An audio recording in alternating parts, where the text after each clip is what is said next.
Hello there, and we are live. See, yeah, ladies and gentlemen, it's it's the big one, yeah. It's the Ryan and Claude show. But even if this is the Ryan and Claude show, yeah, it is the watch along between Arsenal and Everton, and of course, I got my guy here for the Ryan and Claude show. Also, still the watch along Arsenal versus Everton. Ryan Maguire. Ryan Maguire, you're welcome to episode 18 of the Ryan and Claude Show.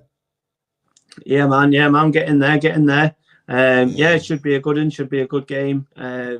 Big 3 points needed from the game in hand. Get us yeah, back to 5 points clear is exactly what we need. what we need right now. Yeah, exactly. Yeah.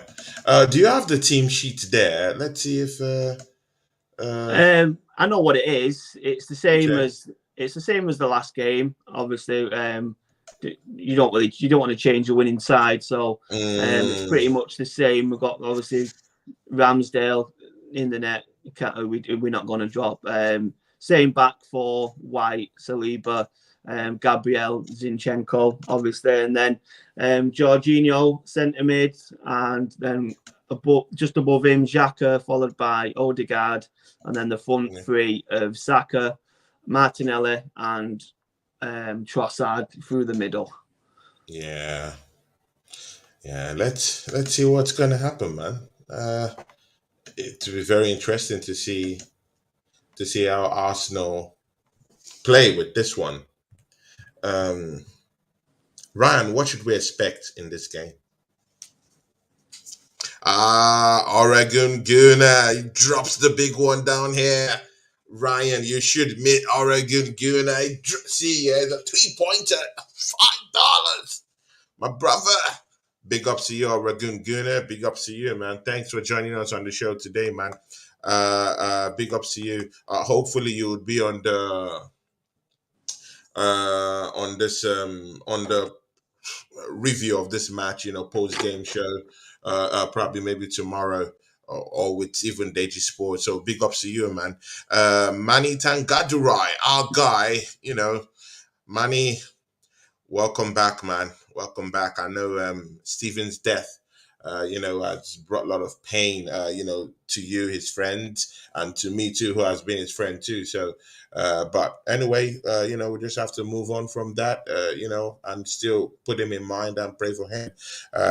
Manitan Kadrai, big ups to you. Steve McCullough, say smash the like. Steve McCullough should be coming. I don't know. I'm still waiting for him to show up. Yeah. He says here, going 1-0 to the Arsenal. Ryan, man, just take us through what you think, and you can also read some of the charts here. Big ups to you, Oregon Gooner.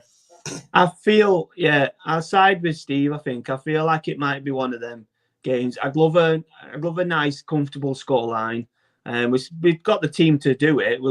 We've shown that we've got the side to do it, but we just seem to be not scraping the score lines. The games, we're a lot further ahead in the games, but in terms of the actual score line, it's been 1-0, 2-1, that kind of game. So yeah, I feel like it might be.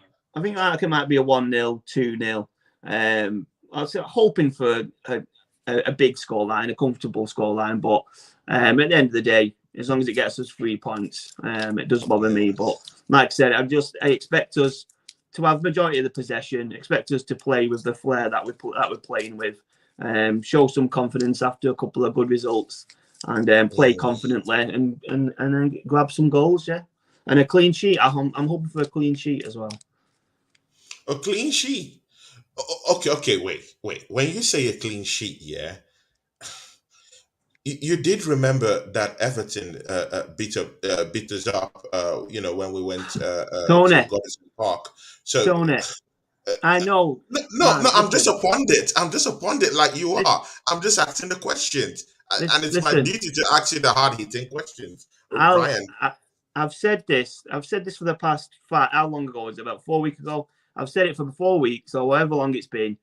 Yeah. The past few seasons, we've gone to Goodison and we've not won. It would have been great to turn a corner, to flip the script, but it's a ground for some reason that we've come unstuck. We came unstuck last year when they weren't playing. They weren't obviously not playing well this season. Change of manager, change of atmosphere, but they're still not playing well there, and they weren't playing there well last season. And then even before that, like I said, I've been there quite a few times recently, not seen us win. Gladly I weren't there this time, and we didn't, and we still didn't win. So it didn't 100% surprise me that we struggled there. I was hoping we could at least nick a draw though, but well, I say nick a draw. We know we should be winning there, but end of the day, if we'd have nicked a draw, a point would have been better. But like I say, it didn't surprise me. But the return fixture, Everton have won at Arsenal. I'd say I think it's once in the past 25 years, something like that. And if Arsenal beat Everton tonight, this will be our 100th victory against Everton. That will be the first Premier League club to be to actually get 100 wins against a specific team. So that's a nice stat for us to get tonight, I think. Ryan is cooking us with those starts, yeah, guys. See, Manny Tangadarai says here, I'm going for 3-1. Maybe ex-Guna Alex Iwobi will net one against his former club. What do you think from our guy, Manny Tangadarai? What do you think, man? If we get a nice win and Everton do score a goal, I'll happily be for it to be Iwobi. That'll be no issue there. As long as it's not 1-1 and Iwobi scored. But yeah, if Iwobi scoring, no issue one bit. As long as we've got more goals than what they've got. Yeah, exactly. He also says here 3-1 to the Arsenal. But the game I've just started, of course, we're 2 minutes, 31 seconds into this first half, and it looks like they're coming out. Like they're really out. They're running. They're pressing forward. What do you think is Sean Dyche's plan in this one, man? Counter-attacking football, maybe. Really? Absorb the Arsenal attacks. He will know that we'll have most of the ball. It'd have preached that to him. They've just got to sit back, wait for their chances. If there's any chance any leak in the defence, get it attacked on, push the fast players forward. Build on the counter attack. Obviously, if they can get Neil Maupay under our skin, he loves a tussle against the Arsenal. So they might use him to attack, but. Mainly. Oregon Guna, I've already sent. Sorry, Ryan. I'm sorry. Oregon Guna, I've already sent you the StreamYard link on your Instagram, so you could get it from there and come, have a little bit of a nickel with Ryan Maguire down here, and you guys think along the same lines when it comes to football. So I think you're gonna enjoy it here. Ryan, please, you were saying something, man. That's Dyche will know that we'll have the majority of the possession. He would have told his players that, so they will just be looking for any chance they can get. Break us on the counter attack. That would be, for me, that I'm guessing that'll be Everton's plan. Try and shut up shop in the defence. Trying the best to avoid a defeat would be Everton's plan. But this isn't the game that Everton will be looking on games that they need to win. If Everton lose this, they're fighting relegation. It's the relegation battle teams that they need to be beating and need to be worrying about. So a game against Arsenal isn't priority number one for them. But so that's mainly why I would expect to sit back, wait for any breaks and counter attack, play the counter attack inside. Well, right. Let's see. But Everton are they're out to play. I'm surprised. And the midfield is choked. Onana is running like, oh my God. Good player. God help us. Yeah, Onana. Yeah. Do you think Onana is Arsenal? Is he Arsenal stuff? I think he's a great player. I think he's deserving of a bigger team. I think he's only young, so he's yet to grow into the position. His bags of promise, bags of potential. There's no reason why not. Yeah. It wouldn't have been a bad signing. No, definitely not. But I think it's one the future. Let him build. Let him get his experience at Everton, and then you'll see a bigger club come in. I would expect. Yeah. Anyway, let's see what happens. Saka's with the ball right now. It's trying to. Oh my god. Yeah, that's that doubling up. That these guys normally do, man. But for some reason, That's man, they that's just. that's what they have to do. They'll have to double up on players like Saka. The guy's an incredible winger, incredible on the ball. He can take anyone on. They need two players on. So if he takes one of them on, the other guy can come in. So, but it's the borderline foul, the risky challenges that do my head in, the ones that they get away with constant. He gets fouled, he gets battered most games, and very rarely they're actually punished for it, or we get the free kicks. But we could speak for days about refereeing decisions, I think, at the minute. Yeah. Let's see. Oh, jeez. Oh, Jorginho had a chance to just drive it in, but did you see that chance? Oh, what number are you in? I ain't no number, bruv. Wait, you're not watching the match? Nah, I told you I can't get it to stream. Either Hey. either internet connections or what, because it's not on any of our channels. Got all the stuff to watch it on the TV, and then it's not on for some reason. English channels don't like showing English Oh, games. all this while I thought you were watching it. I'm waiting on you, man. I'm not. You're my. What I would be doing, Oh, I'd have it on the radio or something like that, listening on the radio. So you're my radio commentary guy. in fact, let me send you the link. If you have a separate, maybe phone or computer there, I I'm could only send you on the my phone. link. Only on my Okay, phone, bro. okay, good. Then let me send it to you, man. No, I mean I'm streaming on my phone, and we're doing the live on my phone, so I won't be able to click it. Okay, then what is your computer free? Nah, man, I'm in a hotel, bro. Oh, jeez, man. Man, I'm so sorry, man. I thought maybe you had a PC there and you were watching, man. You're my commentary, bro. You're my commentary. Jesus Christ. Okay, yeah, man. But man, let's just hope. Let's just hope that. Oh my God, he just had a chance. Ramsdale had to save the ball right now, man. Jeez, man, these guys are smoking, man. Like they really came out, man. Mopé just took a very straight shot straight to the arms of Ramsdale. He just parried it away. Everton are just passing the ball, in the midfield and playing it around. I don't like how Arsenal have started. I think we should we should at least start more quicker. We seem to start very quick in the big games, in the tough games, the In the games tough that games, right? you think we're struggling, and we fly out the box. And then in the Mm, smaller games, it takes us a while to get into them. Like how many games recently have been 0-0 at half time that we've not actually kicked on, and we've got the goal. The Leicester game as well. We struggled to start in that, and then it was like, so what's second half when we finally get the goal.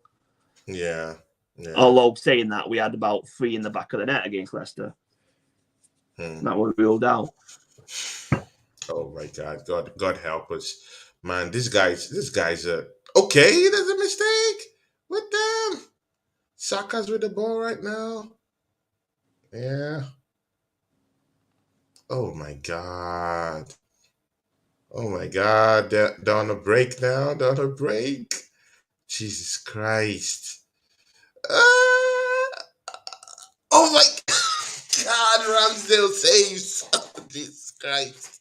Man. Man, these guys, man, they're out, man. They're out.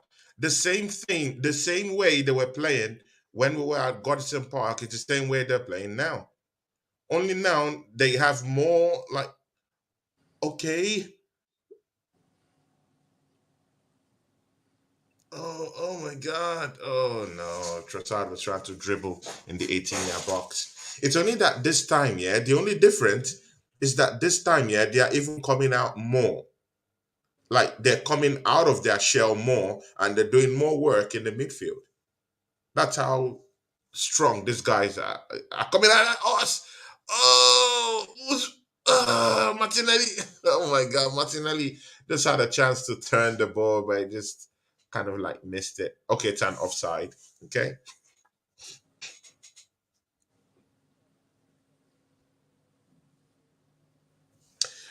Someone is here. Steve McCullough is here.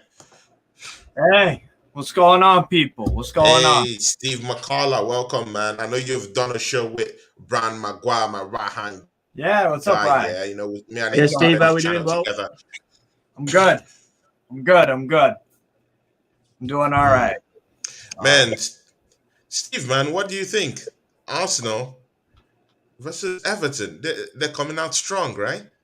Yeah, so far it's pretty even. That thing from Mopay was a wasted half chance in my opinion, and that's the kind of moments where if you have a better center forward, maybe you could get a more clever finish when you're so close to goal. But yeah, typical Everton. That's why I think they'll go down. They don't have enough goals in that team. You know, Dominic Calvert-Lewin, yes, he has scored goals in the Premier League before, but you know what he else does? What other habit another bad habit he has? Not staying fit consistently. Yeah. So, I don't think Neil Mopay is the answer to save you from relegation, personally, or Dwight McNeil or Damari Gray. Just a lot of bang average footballers for me. Yeah, so. Yeah. Arsenal have a corner kick right now, so let's just see. I'm at 12:01, 12:02, 12, right? 12:04, 12:05. Yeah.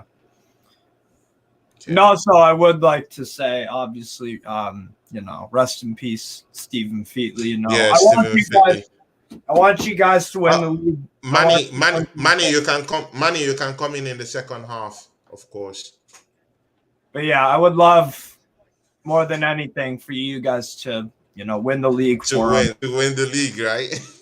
Yeah, absolutely. No, win the league for Steven. It's super sad he couldn't have the opportunity to see it, but shout out Martinelli as well. Shout out Martinelli. What an incredible gesture from seems like a very decent from him. Very decent guy. And shout out Mel, obviously. Miss Melina got all that traction. She pushed hard for that. She pushed hard for it. Yeah, so shout out Miss Mel. Yeah. Steve McCullough, yeah. Of course, I still have to ask Ryan Maguire about this because this is a show double. We're doing the watch along, but it's also the Ryan and Claude show. Newcastle versus Manchester United. Jeez, I turned that shit off after the first half.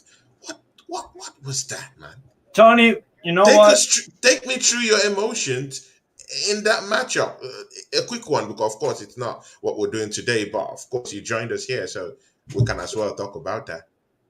I'll keep it short and simple then, Tony. Experience versus players who didn't quite have that experience. Casemiro has won every single thing just about you could imagine.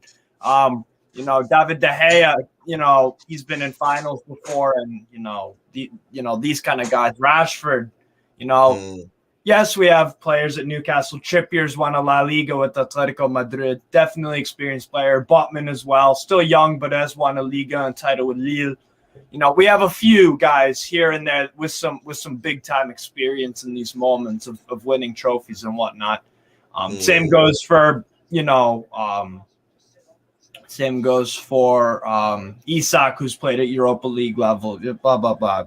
Bruno G at Lyon, but there's just the experience, and that 6 minutes cost us the game. It quite simply. That's 6 minutes. We capitulated. Yeah, we played all right. Nothing in the final third. That's pretty much all you can say about that game, really. So it is what it is, man. It is what it is. You just have to go back to the drawing board and bring back that energy you had. That same question will go to Ryan Maguire, but Manny Tangana says here, we're getting better. We started fast at Goodison, but got overwhelmed. We're fine. That's what Manny Tangadirai is saying here. Manny, I would send the links to you for the second half on your Instagram account. To your Instagram account, sorry. Here. Oh, Fantasy Pavilion. He came to the show with us with the Big Four yesterday. Big ups to you, the Fantasy Pavilion. Hopefully, one day you'll come as a special guest to the Ran and Claude show, which is a flagship show down here. You could even join me and Steve McCullough on the Gooners and Mag show if you like Fantasy Pavilion, Jarrod. Brand Maguire, what was your, tell me your thoughts here about that Manchester United Newcastle matchup? Was it a final to you? You know what? I think Steve said it perfectly. Experienced players versus the slightly more inexperienced ones. But you see what Newcastle are doing. They're not buying the winners. They're trying to make them themselves. They're buying the slightly more inexperienced ones, and they're going to try the best that they can to make them these winners. And that's, they're going to get to these finals. They're going to lose them, or they can win them. They're going to get these knockbacks. Yeah. But like you said, the 6-minute period killed them off. But like United's squad at the minute the confidence is sky high. Casemiro's playing like the best defensive midfield in the world. Maybe even the best player, straight up. Maybe even the best player. My God, he's on fire. He's on fire, and that's mainly my fault. That there was a lot, maybe in a slightly better place than Newcastle. Newcastle haven't, the form's dropped slightly. That's a long time. Maybe that's in the heads, and they're not on that run. When they played at the Emirates and the way we did the watch along, and it was 0-0, I expected Newcastle to just fly after that, just completely take off. But they've gone slightly downhill. Was that in the heads? One team's playing not as good as what they should be. The other team's playing possibly better than what we expected them to play, and confidence has massive factors on games. So that it could be that. Is it also a case of inexperience versus experience? Is it? I mean, Steve might not agree, but is it a case of a better team beating a not as good a team? And Steve might not agree, but maybe the players slightly better, like the players we've said, Casemiro's, your De Gea's, and they've got some shite in there. We don't get me wrong, they've got like Wego up front. They've got some crap in there, but they've got quite a few. They've got quality players, your Ashfords, and you know what I mean. And maybe it's just the fact of the better team, but this isn't Newcastle's last final in these next few years. They're just gonna go up, and it's not, and it's the Carabao Cup. But let's not forget, it's the shittest cup that they can win. So don't be too down at it. You've not won it. At the same time, sorry to cut you off, Ryan, if I did. Nah, man, go on. But to be honest, beggars can't be choosers, right? I'm a Newcastle fan. I have never seen Newcastle lift any silverware, any major honors. I've never seen it in my lifetime. I know 50-year-olds that haven't seen it in their lifetime. Beggars can't be choosers. If you need to go buy a car and you've only got a few, $1,000, and you find something, you got to get it. You can't be picky and choosy. If you're hungry and you have something and someone offers you something to eat, take it. You're hungry, right? So for me, it's like, it's the less prestige. It's less prestigious than the FA Cup, Champions League, Premier League, obviously. But for Newcastle, for us, we don't care, man. We need that trophy. And any dynasty in the Premier League era, guess what? A lot of them kick off with Carabao Cup wins because it instills that winning feeling, and then you become addicted to it. You become obsessed with winning, and that's what the biggest and baddest clubs want to do. They want to win everything. And right now, speaking about Manchester United, they don't. Some of their players, they still got a lot of them from last year, and that was the worst Premier League Manchester United side, in their history in the Premier League era. But guess what? Erik ten Hag, is making it work. You know, Fred started that final and didn't cost them the game. Meanwhile, last year, he couldn't be trusted with McTominay. But guess what? When you go from Casemiro to McTominay, it's like going from a Ferrari Enzo to a Vauxhall Astra. You know, it's just levels, man. Who Arsenal take here? Oh my God! Zichenko just gave the ball away to Alex Iwobi. Oh my God, Zichenko! No. Iwobi. Oh Yeah, my Steve. God. Steve, things can flip in football all the time. Like you say, United's team last season, absolute rubbish. Majority of the sides there this season, miles better. Look at the Liverpool defense or the Liverpool team. That defense was called pretty much one of the best Premier League defenses of all time, and now it's shocking, and it's pretty much the same defense. So things in football can flip all the time, and it always you see it quite a bit. But yeah, I agree with what you're saying. It would have been good to get a trophy for years, but just saying, don't be too down-hearted. It's not the biggest one, and you've got plenty more. You've got a lot more to look forward to, I would say. And I love what Eddie Howe said as well. He said it really upset him to watch Manchester United lift the trophy, but he's going to use that as fuel for the fire to go again. You know, he never wants to feel like that again. He doesn't want to see his squad, feel like that again. So use that as motivation. It's a brilliant, I expected nothing less to hear that from him. He's got a very, very strong mentality, expects a lot of himself. He says, he's said multiple times, I don't feel the pressure from the outside, because any standards that any media, pundit, fans, anyone sets, he has higher expectations of himself, and he's very, very critical of himself, always wants to improve and whatnot. So, when you have that kind of guy as your manager, you can't, you feel pretty good. You feel pretty good about the long term. It will be. Yeah. I don't know. We're not really playing that well, yeah. But like, we're not passing the ball quickly, overhit Yeah, passes. a nice move or two, but mistakes at the back. Zichenko. It's not looking pretty right now. But that's Everton. What Everton are doing well so far is they're not committing too many defensive numbers out wide. They're keeping it compact. So even if you get some joy down the wing, guess what? A cross in, it's just going to get blocked and played out. Yeah. So you might need some. You might need to test your luck from outside the box. You might need to maybe let Everton try to come out with the ball more. And hit him on the break, because, again, offensively speaking, they're one of the worst in Europe, in my opinion. In the top, they're a horrible offensive team. I mean, you've got 2 goals from Dwight McNeil. You have 1 goal from Damari Gray. You have 1 or 2 goals from Maupay. You have Calvert-Lewin, who has maybe 1 or 2.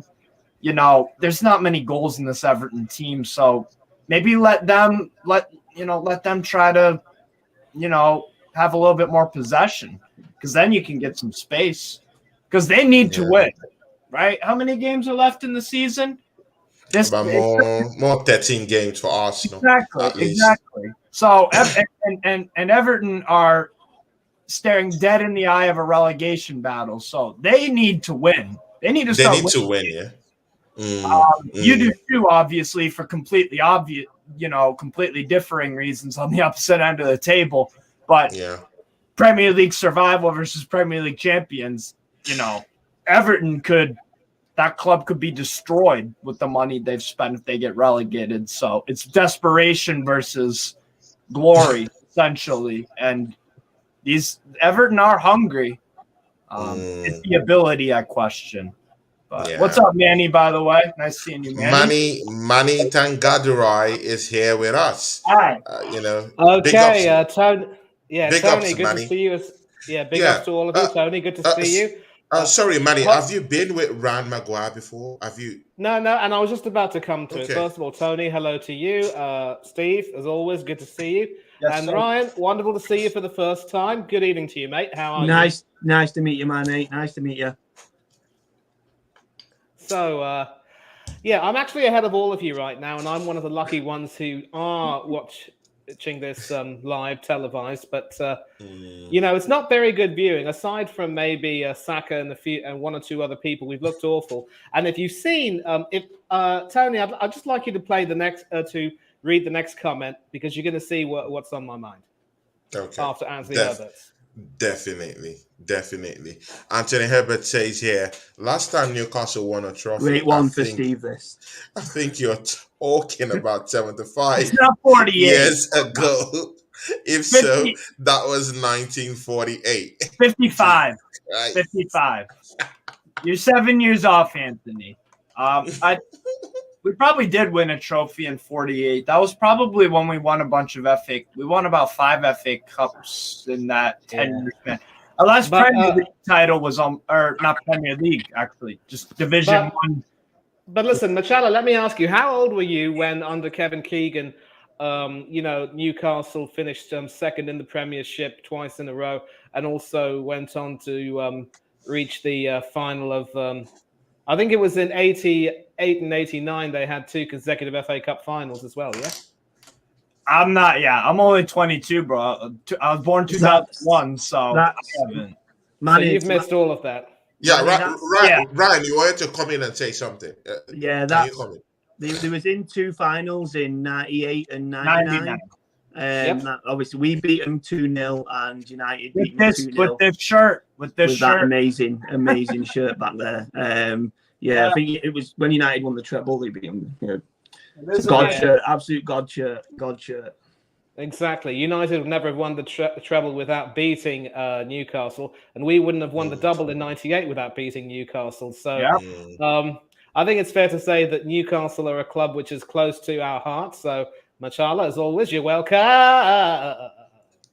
And Saturday, you guys will all be hoping we do something. We take a point, take 3 against Man City away. So, that would be a big favor, man. That would be a big favor. But I'm sorry, man. I don't see Newcastle doing anything. I think the trail of these losses is following you guys. It is following us. It's following us. Losing hope. But anyway, Tony. And losing Pope has exposed you guys to. No, I think Dubravka will do a good. I think Dubravka will do a good job for them in the Premiership. I think he's had to wait to have his chance. He does have the small consolation of having a Carabao Cup winners medal in his collection. That's exactly why I don't want to see him play for Newcastle, bro. Why? I want to see Karius play in the Premier League. Oh my God! Hey, listen. Exactly, nice one, Calamity Karius. No, 100%. I want to see Carey. I think Nick Pope's was that just a 1-game suspension? Was that 3? Yeah. Just straight. Oh my God! This guy just nearly scored. Yeah, Everton were close. If you're sent off in the Premiership, then you're suspended for 3 games. Yeah, I want Karius to go for Saturday. So Pope will miss the League Cup. He's missed the League Cup final, and he's also going to miss the clash against City. So no, the only reason why Karius played is because Dubravka couldn't play. So it doesn't make any sense to bring Karius in, especially after not too many of you were satisfied with his performance in the final. I was. I thought he was our man of the match, if I'm honest, because he did not cost us that game. We could have played until midnight, and we wouldn't have scored.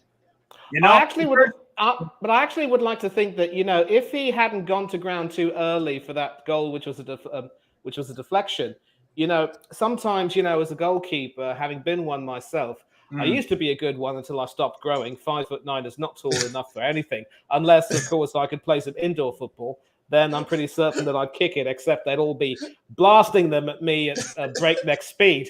I'm going to need to wear some body armor and some metal gloves, but the thing is, you want to make sure that you sort of stay solid, really, and don't really get to ground too early. Because if you end up going to ground too early and it does get deflected, you don't have the ability to suddenly leap up and get it.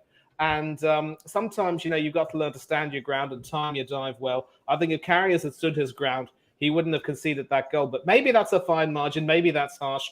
He did potentially have a good game. But I would still stick with Dubravka, who certainly didn't put a foot wrong against Liverpool when he came on. If anything, he actually showed Pope how to time his rush out of the penalty box to perfection when it came to making the tackle. So, Pope, Nicky, I love you, mate. You're a terrific shot stopper. You are England's number 2, but your footwork is absolutely awful, and you need to learn from your teammate. To be fair, in Karius's defense on that second goal, I understand the point about him going down early, and fair enough. Good goalies do stand their ground, and maybe he could have. At the same time, you have an informed Rashford. The shot was so close. And think about it. As a goalkeeper, you would know this, Manny, obviously. The closer the shot is to goal, the less time you have to react. If it's from 40 yards out, you've got about 2 seconds left if it's got some power behind it.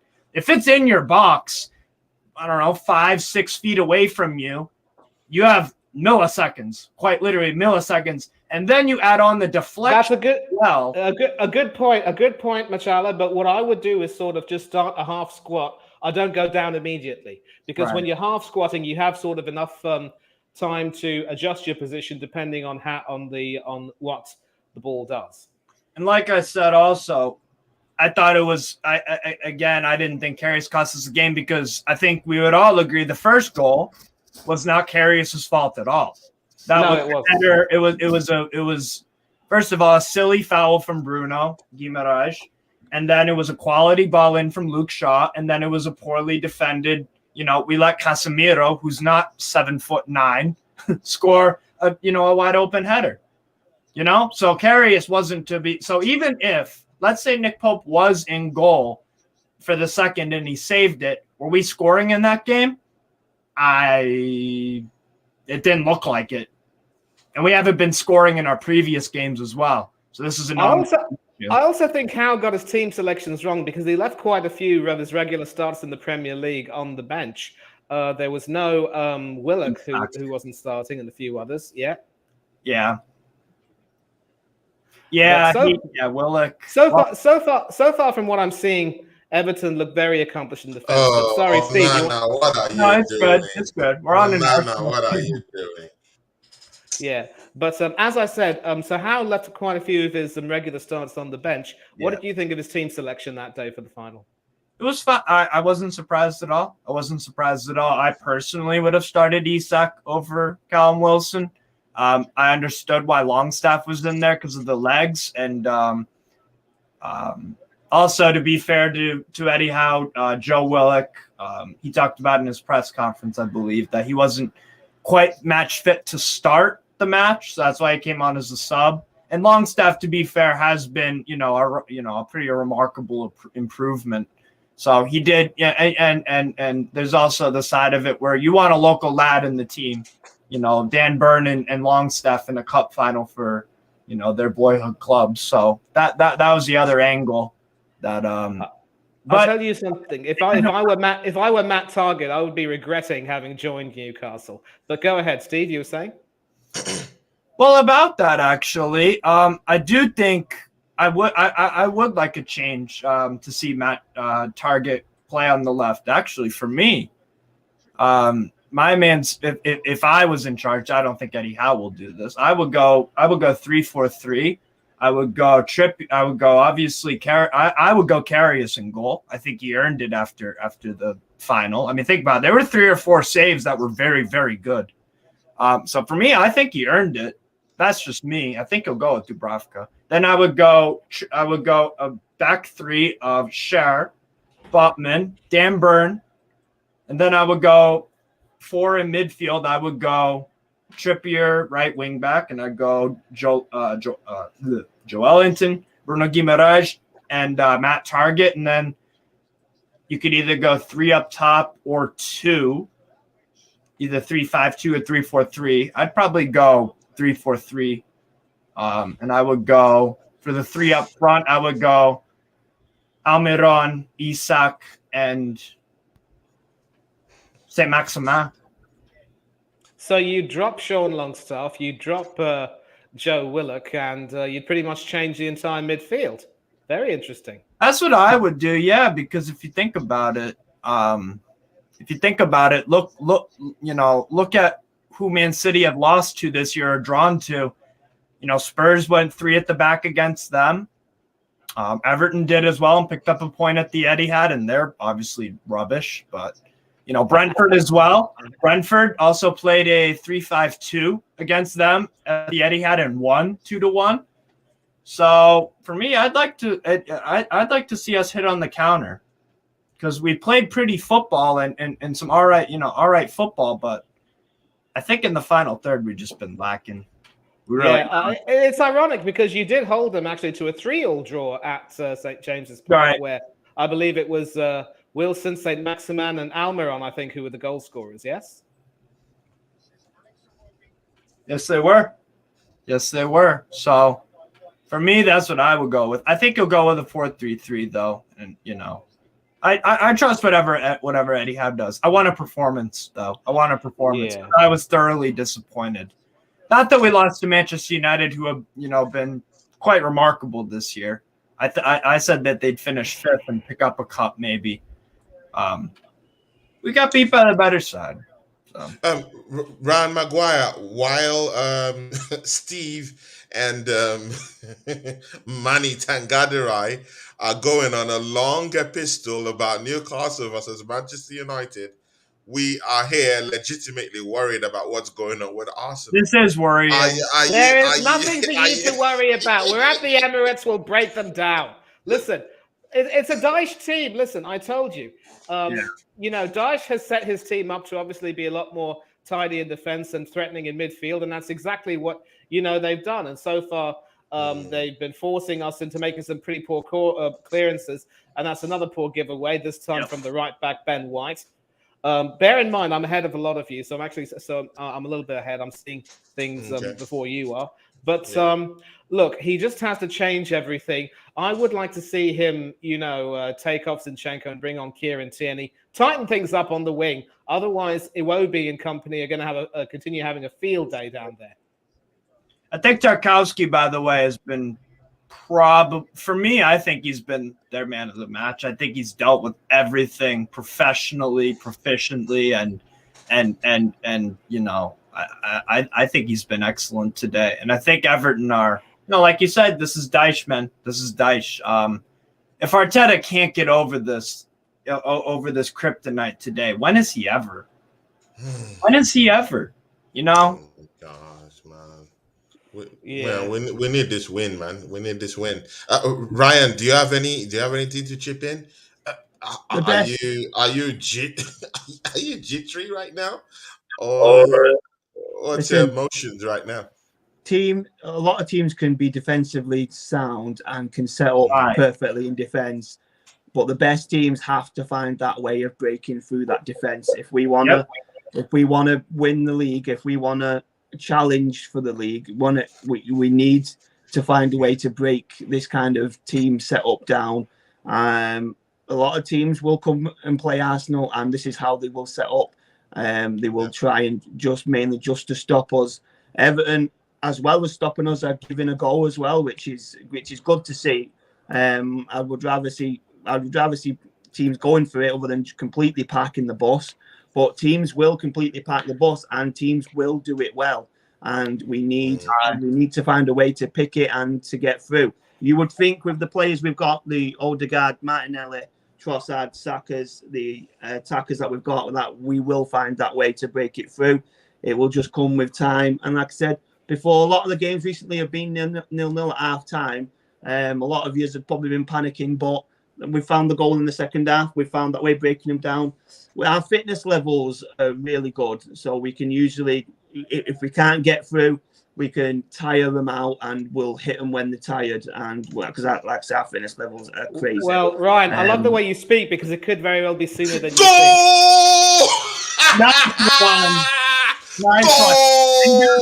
It's Mr. Reliable himself.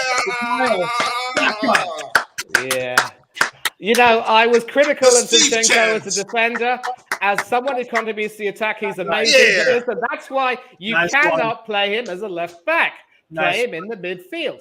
But excellent work there. Brilliant through pass to Bukayo Saka. This time it's on his wrong foot. Doesn't give his England teammate Pickford any chance. I think Pickford will probably be disappointed that he left. Get in there. No. Pickford, you can't say that. That's unstoppable. And that's a beautiful shot. Look how much power that. And you know what? What a goal! What a goal! And you know what? That's what little Dino Arms. He can't make that, bro. Little Dino Arms. That's Sunderland scum. Thank God. Oh my God, Ryan! Nice Bukayo Saka, he hits it. I think somebody doesn't rate Mr. Pickford. I don't rate Pickford. I don't, bro. He's a little Sunderland scum boy, and he's got a little dino. Oh, for Pete's sake, Machala, put these club rivalries aside. No, never. You don't, never. Well, to be honest, I don't really rate him either. I don't know what Gareth Southgate was thinking, picking him for England over Joe Hart, but then Joe Hart was on the decline anyway. At least now he's enjoying himself up in Celtic picking up silverware. But if we're not careful, we could be, for Pete's sake. And now Ramsdale's been afflicted with the poor clearance bug. You know, that goal, for what it's worth, was against the run of play because Everton are coming back hard. Great ball, Zinchenko, by the way. I will say. That's a fantastic ball to find Saka. Perfect weight. Yes, he's excellent as a midfielder, but as a defender, he is erratic. Don't play him at left back. And this is the arrogance of Arteta on this issue really angers me a lot. If Tierney doesn't get any minutes today or against Bournemouth, he should force through a move before the end of the season. Yep. It's not worth sticking around just for the sake of picking up a Premiership medal and you didn't contribute much. I'm sorry, Ryan, please come in there. You've just heard what Manny have said about Kieran Tierney. What's your position on Kieran Tierney? Because this guy's a divisive factor. I'm talking of him as a topic in Arsenal football fan base right now. What do you think? I love Tierney. I love the way he plays. I think he's a great left back. I think he's too good of a left back to be on our bench. Doesn't mean I think we should be starting him, but in terms of his development and his career, I think he is too good to be sitting on our bench. A team he's linked to Newcastle quite a bit. Steve will know. It'll be perfect for Newcastle. I think if Newcastle play him, he'll be quality for him. He's a great defender. He's great going forward. He's got the Scottish steel running all the way through him. He's absolutely solid. He is incredible. But the reason that he is not starting for Arsenal is that we have Zinchenko, who is, I will take the erratic. He is, but he's not a bad left back, and he can do what you've just seen there, play them passes through to Saka that Tierney can't do. But Tierney is a really, really good left back, and I would love for him to stay. I would love to have the competition for him and Zinchenko. I would 110% have Tierney fighting for the left back over Tavares. I don't ever want to see him playing for us again. So hopefully we keep Tierney and don't get rid of him and just rely on Tavares as backup. If we sign another left back, then fair enough. But we should always have two quality players fighting for the position. And at the minute, we've got two left backs fighting for the position. That's why you see the good performances from Zinchenko, because he knows one slight bad performance, and Tierney's going to come straight back in. I'd love for him to stay, but if he leaves, I can understand why. It's for the good of his own career. To be fair, okay, sorry, go on, Tony. No, go on. Oh, okay, I was just going to say about Nuno Tavares, because he's obviously alone at Olympique de Marseille, just like how Saliba was last year. To be fair to him, the system that Igor Tudor has them playing, it's a 3-4-2-1, and he's used more as a wing back compared to a left back. So it doesn't, you're right, it wouldn't make much sense to keep Nuno Tavares, because clearly Tudor has found a system where as a wing back, he's got the engine to go up and down, up and down. He's got about 5 or 6 goals for Marseille as well. I think he's been very good for them. It's been great for his development and everything. And, he's not a left back. Though he's that kind of player. He's that kind of player, a wing back. Offside, Martinelli? Yeah, I agree. He's not a left back. He's not a left winger or midfielder either. He's somewhere in the middle, and that's why it doesn't sit right at Arsenal. You need to be very good at either one. He's just in the middle. I've seen too many 90-minute performances for him at Arsenal that just tell me that he's not the one. I watched him play against. I was live watching him against Forest last year, and checking at VAR, we could be 2-0 up. I didn't think he was a footballer. He honestly doesn't. Not a left back. He didn't look like a footballer. And I was like, Mikel, get me the Arsenal strip. I'll go on at left back if you've only got him. Do you know what I mean? His performance was shocking. But Marseille and in France, he's doing well and he's on the score sheet. But let's go to Mane for the match roundup. What are we saying? Have we scored? Yeah, well, it's been allowed. It's 2-0 to Arsenal. Gabriel Martinelli and Jordan Pickford is apoplectic. And it looks as though the away loss is about to be avenged, and we are going 5 points clear.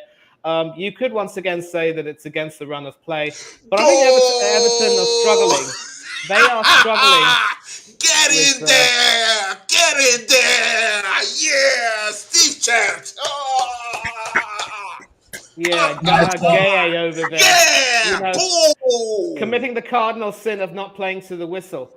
I think he didn't realize that the whistle hadn't been blown. Great work from Saka. The awareness was brilliant.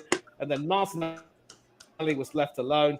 I think Gana Gueye really has a lot of explaining to do. But, Dyche will probably try to change things, bring on a couple of substitutes. And, just because Zinchenko made that pass, he'll stay for the full 90 minutes. But, yep. Martinelli in the first place. That just shows right there why Idrissa Gana Gueye is not at a Champions League club like Paris Saint-Germain no more. It just shows. Arsenal. Very Arsenal. Do you guys see the kind of shitty goalkeeper? Thank you. Completely shitty goalkeeper. Yeah. I would never take that guy around the England squad in any day, any time. I don't like his gameplay. I don't like his distribution. I don't think he's a good player when it comes to saving shots from long range shots.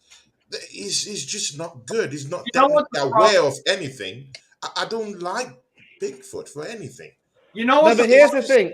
Here's the thing, Tony. England have actually struggled for having a really good quality, consistent goalkeeper ever since David Seaman's career ended. Yep. When we had Hart coming in, he started off quite well, but then completely lost his confidence at Euro 2012 when Pirlo did the Panenka on him.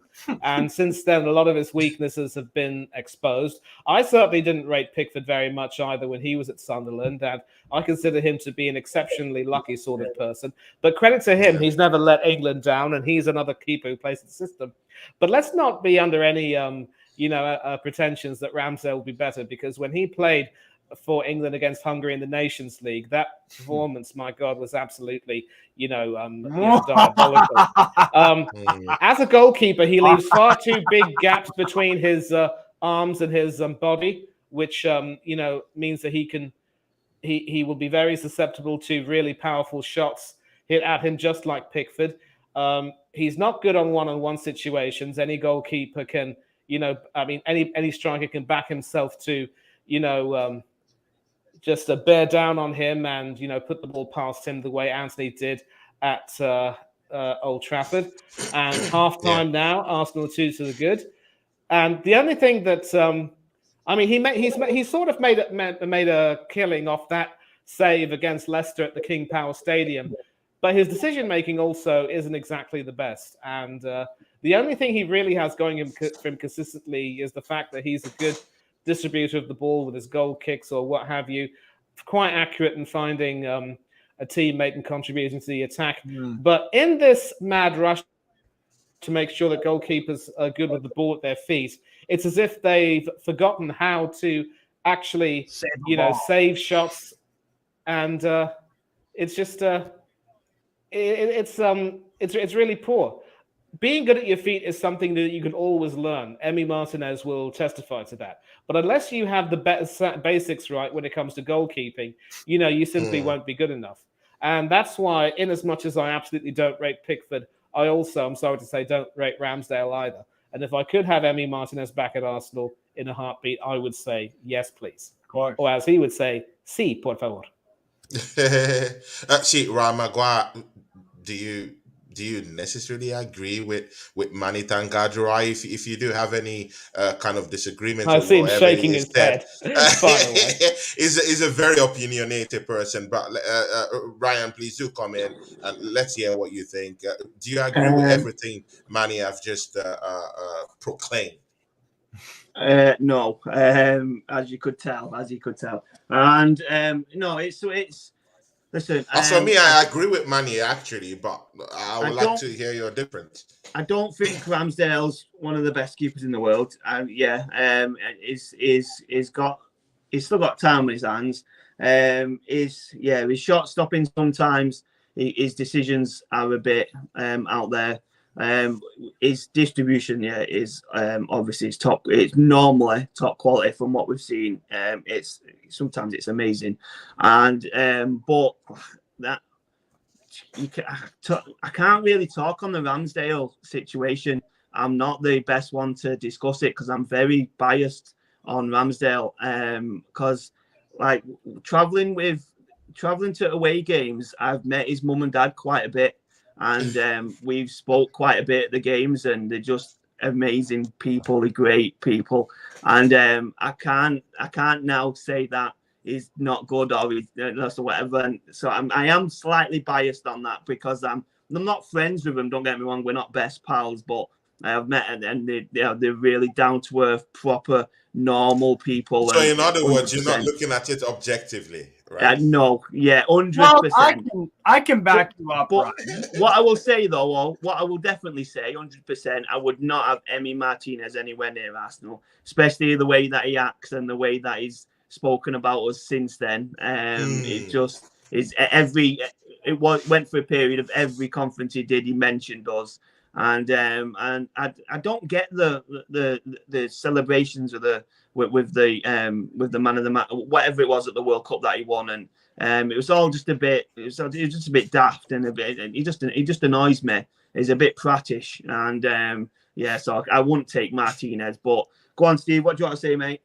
I was gonna say I'm sorry, Steve. Before you comment, bro, we cannot just ignore this type of gesture.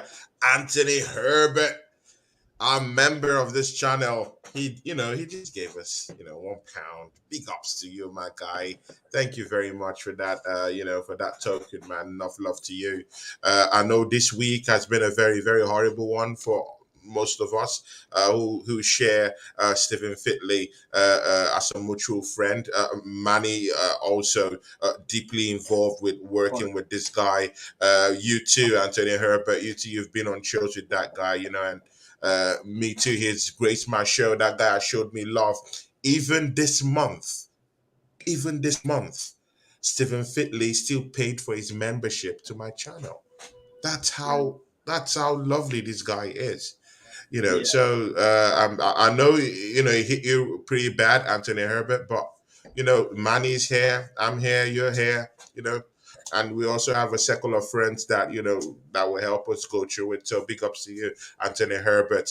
Craig AFC taking the piss now. He says, yeah, we love VAR. Okay, that topic we'll talk about it later. Steve, what did you want to say? Well, two things. Number one, about Aaron Ramsdale. From what I've seen this year at Arsenal, in nearly every single big game, he has turned up with at least one or two incredible saves. My mind goes back to the Liverpool match, the Manchester United 3-2 win, the win against there was a few other games. I'm trying to think off the top of my head. To be very fair to Aaron Ramsdale, he has shown up time and time and time again with some absolutely tremendous saves when Arsenal needed him to show up. So that's what I will say about Ramsdale. I obviously there are, he isn't the greatest, but if I were going down the list of problems or things that Arsenal could improve upon, a goalkeeper for me is probably bottom of the list just based off of what Ramsdale has done. That's what I appreciate in a goalkeeper. Like Manny said, it's all great being Ronaldinho with your feet. Ederson could probably play in midfield. He's terrific with his feet. But guess what? What is a goalkeeper there to do? Keep the ball out of the net. And time again, for me, from what I've seen from Ramsdale, he has shown up in the big games, in the big moments with some incredible saves and some leadership as well. So that's my take on Ramsdale. For me, I don't know if you guys, I don't know, maybe I'm having amnesia or something, but I do remember a few games this year where he's turned up with some incredible saves. Decent saves. I wouldn't necessarily go so far to say incredible, but maybe I guess I just expect a little bit more from an Arsenal goalkeeper, having been spoilt by the likes of David Seaman playing for us, and of course there's a little matter of 75 caps for England, the same as Joe Hart himself. Right. I just think that having grown up watching some of the best goalkeepers play, and having seen the type of goalkeeper that I want to play in terms of all-round ability, I can be a little bit harsh, perhaps, on Ramsdale. And listen, if we do go on to win the Premiership, he will have earned these plaudits, given his, he's done what he's needed to do. And there have been some games. I thought he was poor against Manchester City. I thought he didn't cover himself in glory for the Brentford equaliser. And he has had some games where he hasn't done too well. But again, people say, he's 24, he can improve himself. But again, the same thing was said about another ex-England goalkeeper, Paul Robertson. Everyone raved over him. And then he didn't really, kick on from that and become one of the leading England goalkeepers of all time. So got to be a bit careful with Ramsdale, you see. Two questions for you then, man. Steve, wait, please, Anthony Herbert, again, he gives us a 2-pounder. He says here, Arsenal are 5 points clear. Rest in peace, Stephen Fitley, my friend. Rest in peace, Stephen Fitley. We do love you. We do love you. And see, Brian, Steve, please just hang on a little bit. You're good. Look at what Anthony Herbert said here. Arsenal are 5 points clear. What do you say to that, man? It's honestly after losing to him at the Emirates, I thought that was it. I was hoping that we would get our confidence back up and get some good results. I was worried. I expected us to maybe hold them to a draw, even get a win, and then whatever happens at the Emirates doesn't really matter that much because we held them off at our end. But the fact that they beat us, and then if they beat us at the Emirates, that's 6 points, and then the script is completely flipped, and they're sitting at top. And but since then, we've looked sound. City have dropped points, and to get that 5 point cushion again, it's great stuff. It's still very early in terms of winning the league, but the 5 points is to get it back that quickly it's class. It's really good, and I'm really confident. Yeah, great. See, Steve, before I go to Manitangadura to fry a more bigger fish about the VAR and what just happened right now with the VAR, see, Steve McCullough, take us through this, our friend Ron Maguire just said, I think, okay, good and okay. It's a win, 5 points clear. But I don't think that's the title down there. See, when can we say that Arsenal is going to win the league? 13 games, just 13 games remaining, and we're champions. When Steve McCullough, can we say we are champion? We are gonna be champions this season? Because trust me, if it was Man City that was in this position right now, well, needless to say, we've already given them the league title. So what do you say to that? Well, what I say to that is Manchester City have won the Premier League multiple times over the past few years, and Arsenal haven't.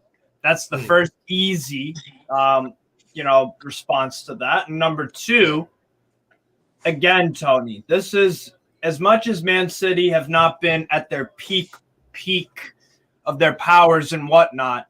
This is still a damn good team. And this is this is one of their possible off years. I mean, my God, look at Liverpool's off year and look at last year.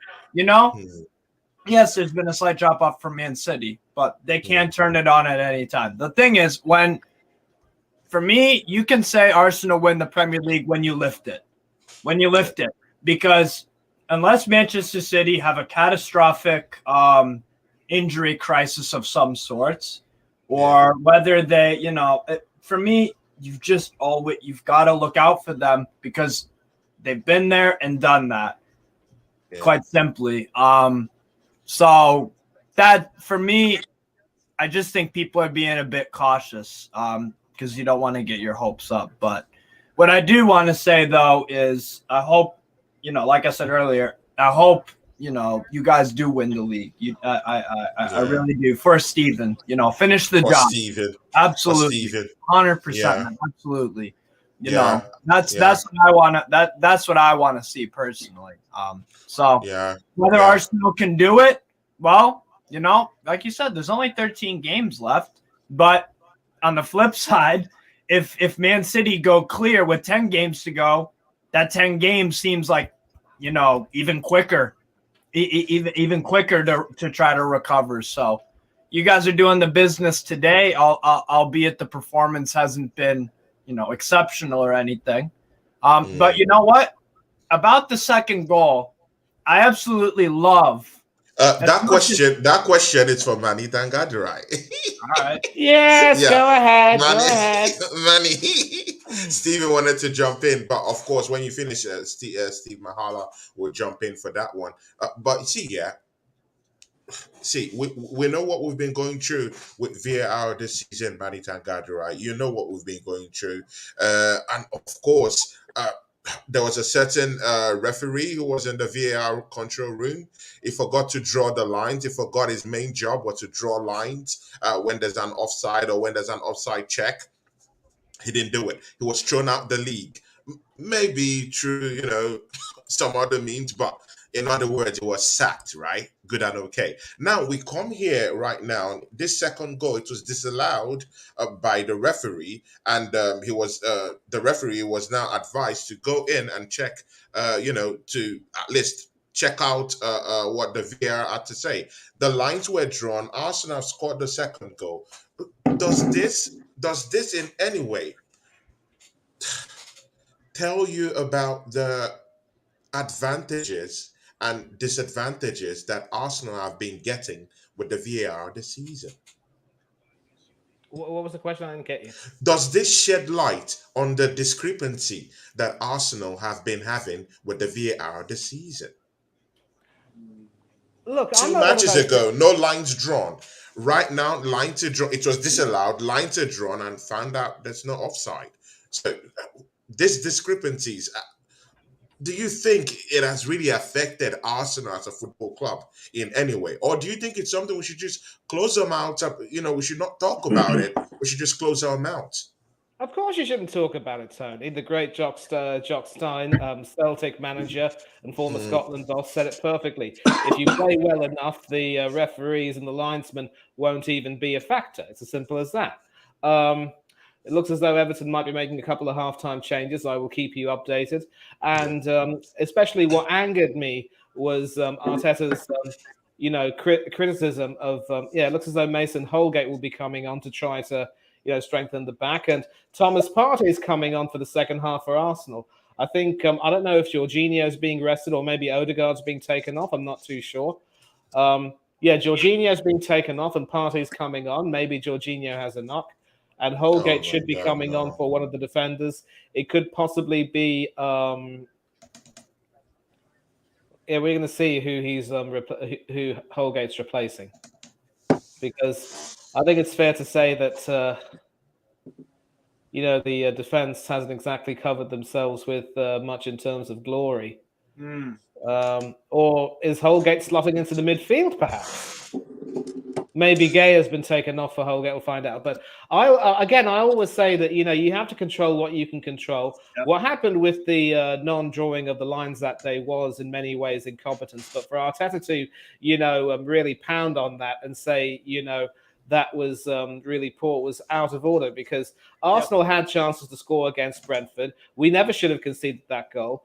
So there are times, Tony, when sometimes you have to control what we can. We have to control what we can control, and the question is always asked: if we somehow had managed to beat Brentford, would we have been going on and on about the lines not being drawn and 2 points being dropped? Of course we wouldn't. So again, I take the point where sometimes the decisions will go against you, but that in itself should be a challenge that should be taken.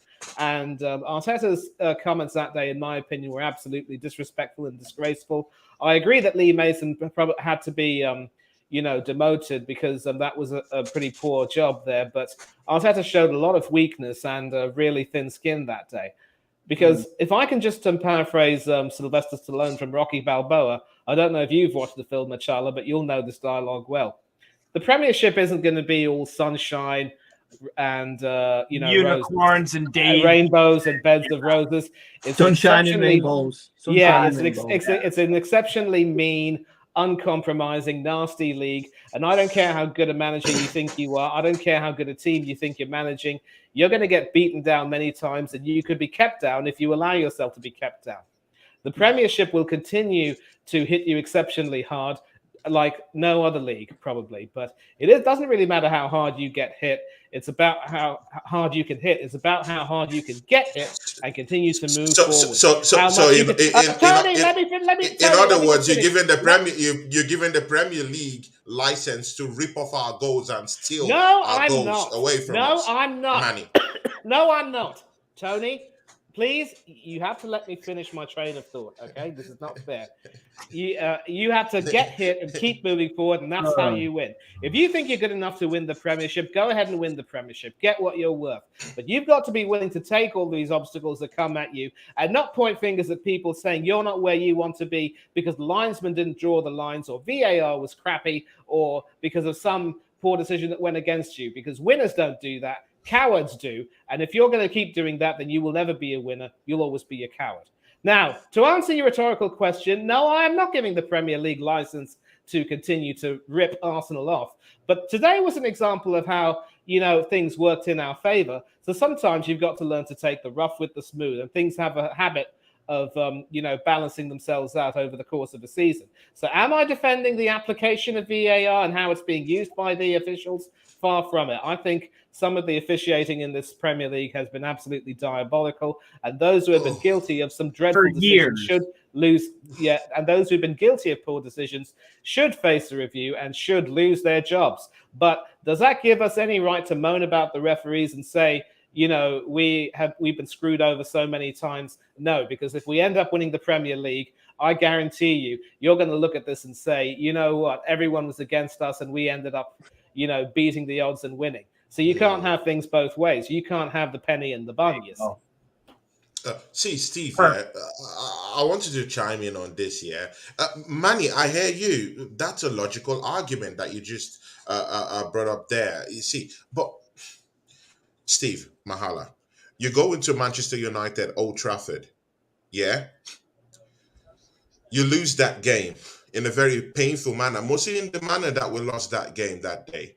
And then the Premier League tells you, just after that game, in between the start of the World Cup, or I think maybe the first game I've already gone during the World Cup, and they come out and they tell you, hey, Arsenal, we're sorry. Your goal that you legitimately scored, we actually ripped it off your hands. It was a goal, and we're sorry, but we took it away from you, and that one passes.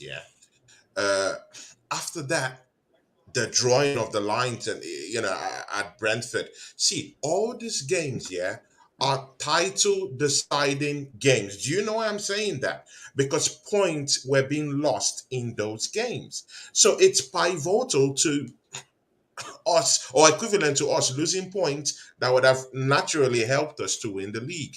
Uh, are we correct? I'm talking of part of the fan base, that are saying, you know what? We do think that VAR is supposed to be credible enough. Uh, Steve Mahala, is it correct that we should actually voice this out in any way? Are we correct in voicing this out? Or we should just sit back and shut up Tony, and this close our happens mouth?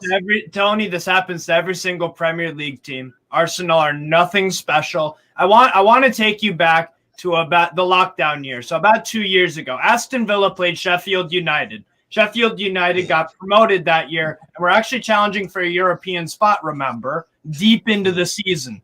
I believe they went away to Villa Park, and Aston Villa were fighting relegation. There was a goal that Aston Villa scored that actually, I forget the exact circumstances. I believe it was a case of the ball did not fully cross the line, but the goal was awarded anyways in Aston Villa's favor.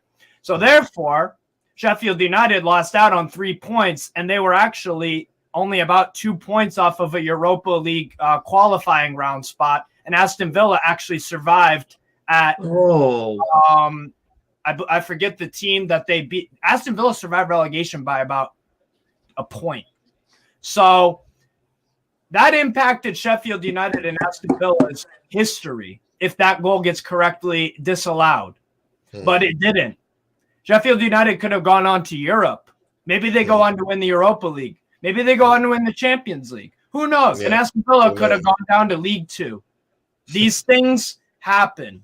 These things happen. And I tell you this all the time, Tony. You see this remote. You see this remote right here. This remote has a lot of apps on my TV. I can watch a lot of football, and I damn sure do.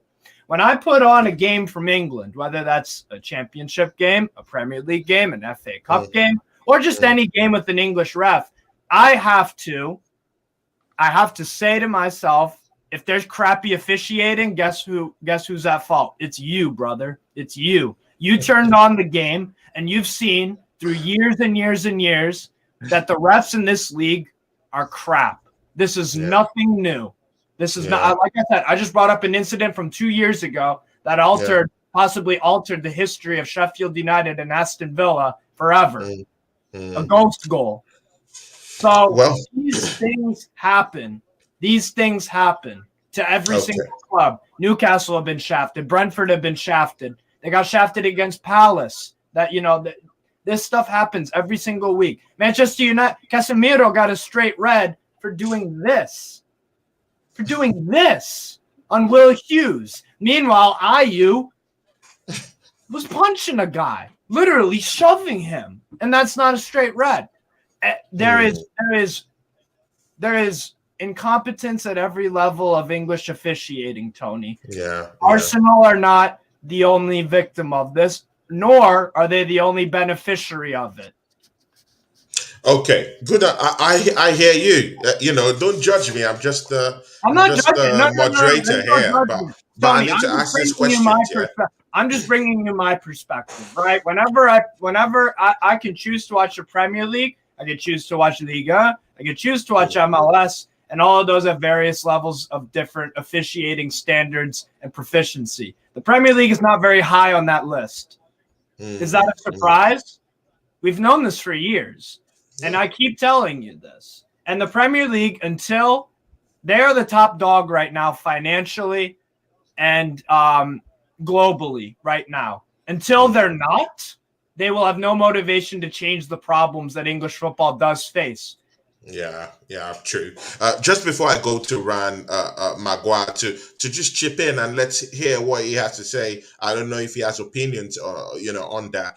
See, Southampton's goal was just ripped away from them right now. They scored a goal, but it was ripped away. So it's still 2-1 to Grimsby. Grimsby is leading in St. Mary's. A League Can you Two believe side. that? and Benrahma scores a goal for West Ham United. They're leading Manchester United at Old Trafford. It's a big one, guys. Big one. Sheffield United is, having a field day with our noisy neighbours down the lane in North London. 0-0. Harry Kane can't score. Oh, I love that. Fleetwood have just been given a red card against Burnley. It's 0-0 in Tough Moor down there in Burnley. Arsenal still 2-0, and the game is still going on. Odegaard had a very, very big challenge from Tarkowski, who had an open leg challenge on an open stud challenge on Odegaard. You're just giving a yellow card, of course. No one is getting a red card when it comes to Arsenal, Brian Maguire, what do you have to say? Steve is saying, oh my God, Tony likes playing the victim. Steve Mahala. Ryan Maguire, what do you have to say about what Manny have said about this same VAR stuff and what Steve have said? Should we just, suck it up? Should we suck it up? The way Steve would naturally say it. Should we suck it up and take it, and shut our mouth and don't talk, while they're ripping points away from us?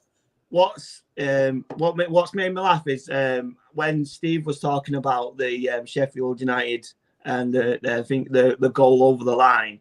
Benrahma scores for West Ham, and the ball looks like it goes out of play, and it's kept in by Souček, and it looks like it went over the line for a throw-in, and he keeps it in, plays it down the line, it gets played to Benrahma, and he scores. So it was very similar, very contrasting to what Steve was saying, which made me laugh again. I need to see a replay because it does definitely look like it goes over the line. There was a stoppage before it actually got given. So he's talking about an example from years ago, and we have an example right there. But the finish from Benrahma was quality, absolutely quality finish. So what we was talking about, the linesman. I enjoyed the Rocky quote. I agreed with what Manny was saying as well. That Rocky quote, right? Manny does these things like magic, man.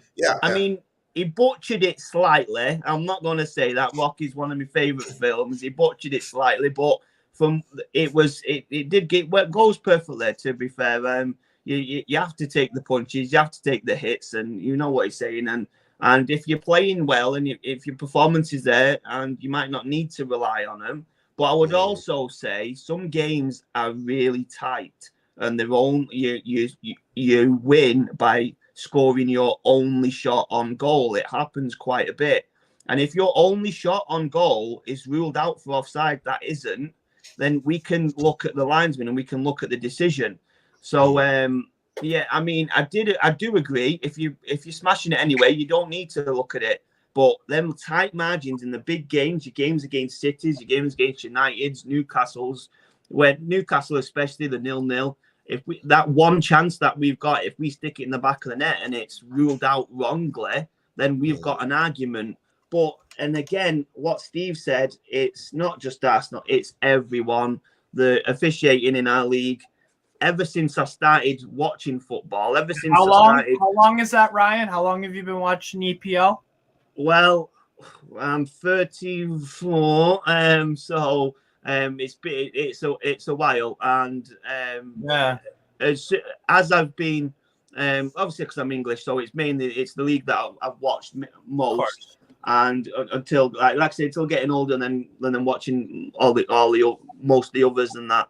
But I can't remember not being shocked at our refereeing standards. The fact that it's always been grim, and we've never actually done that much about it. Do you know, it's grim, isn't it? It is grim. It's just mainly for me the fact that the referees didn't play it, and some of the decisions you can tell are made by a person who doesn't play football, which again that does shock me because they might not play Mason from Upper Manchester. They ref it. They're in the games all the time. They must know what's going on. They're there, and then some of the decisions. Like they're on the actual pitch for 90 minutes. We're not. We're either in our front rooms, our bedrooms, or we're sat in the stands. We're not. We've not got the ball going 2 yards past us. They're as close to the game as you can ever get, and some of them still don't understand the game. It baffles me. And the amount of we can put so much money in, and if the people getting there haven't got the knowledge, what we're going to do? I think we should make referee signings like the clubs doing players. Go to the Spanish leagues or go to the French leagues. Sign some referees. Bring some referees in. Man. I mean, because when I was happen younger, in Spain like that, yeah. Even in the French league. Exactly. When I was younger, the main referee was Kalina. He was the man, and I always was like, why don't we throw loads of money at him, get him into the English game, get him refereeing some of our games, get him once he retires, being the guy in charge of picking the referees and doing their training and all sorts of stuff, and all the courses, the qualifications. Get Pierluigi Kalina in on it, but we never did, and I always thought that could have been a thing. Make some referee signings, but VAR comes in. VAR, I think, should really be helping them.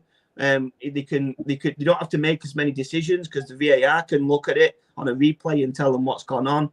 But even then, that doesn't work. So then that shocks me then because I think that's going to work and it doesn't. So I don't know when's it actually going to work, when we're going to have these good referees, the good officiating. God knows, but hopefully it's sometime soon. But yeah, I agree with Steve. It happens to us all. It happens to every single team. And I also agree with Manny. Just that we just have to be a bit more thick-skinned about it. Accept the fact that the referees are dog shit, and we just have to deal with it by banging in the chances that we get instead of depending on the ones that get ruled out. I mean, the only thing we as fans can do, and none of us will, boycott the Premier League. If the officiating, Tony, bothers you so much and bothers football fans so much, don't watch it anymore. Because then the Premier League will financially suffer, and then they will have to actually look at themselves in the mirror, not just with the problems with refereeing, but problems with all the other things in English football that does need some fixing up, because this is not a perfect league by any means. Vote with your wallet. That's all you can do. Be the change you want to see in the world, as a wise man once said. Be the change you want to see in the world. And this also speaks to a bigger problem about officiating in England. I saw a video a few months ago about that there is a severe shortage of refs all across England throughout the leagues. And you know what plays a part in that?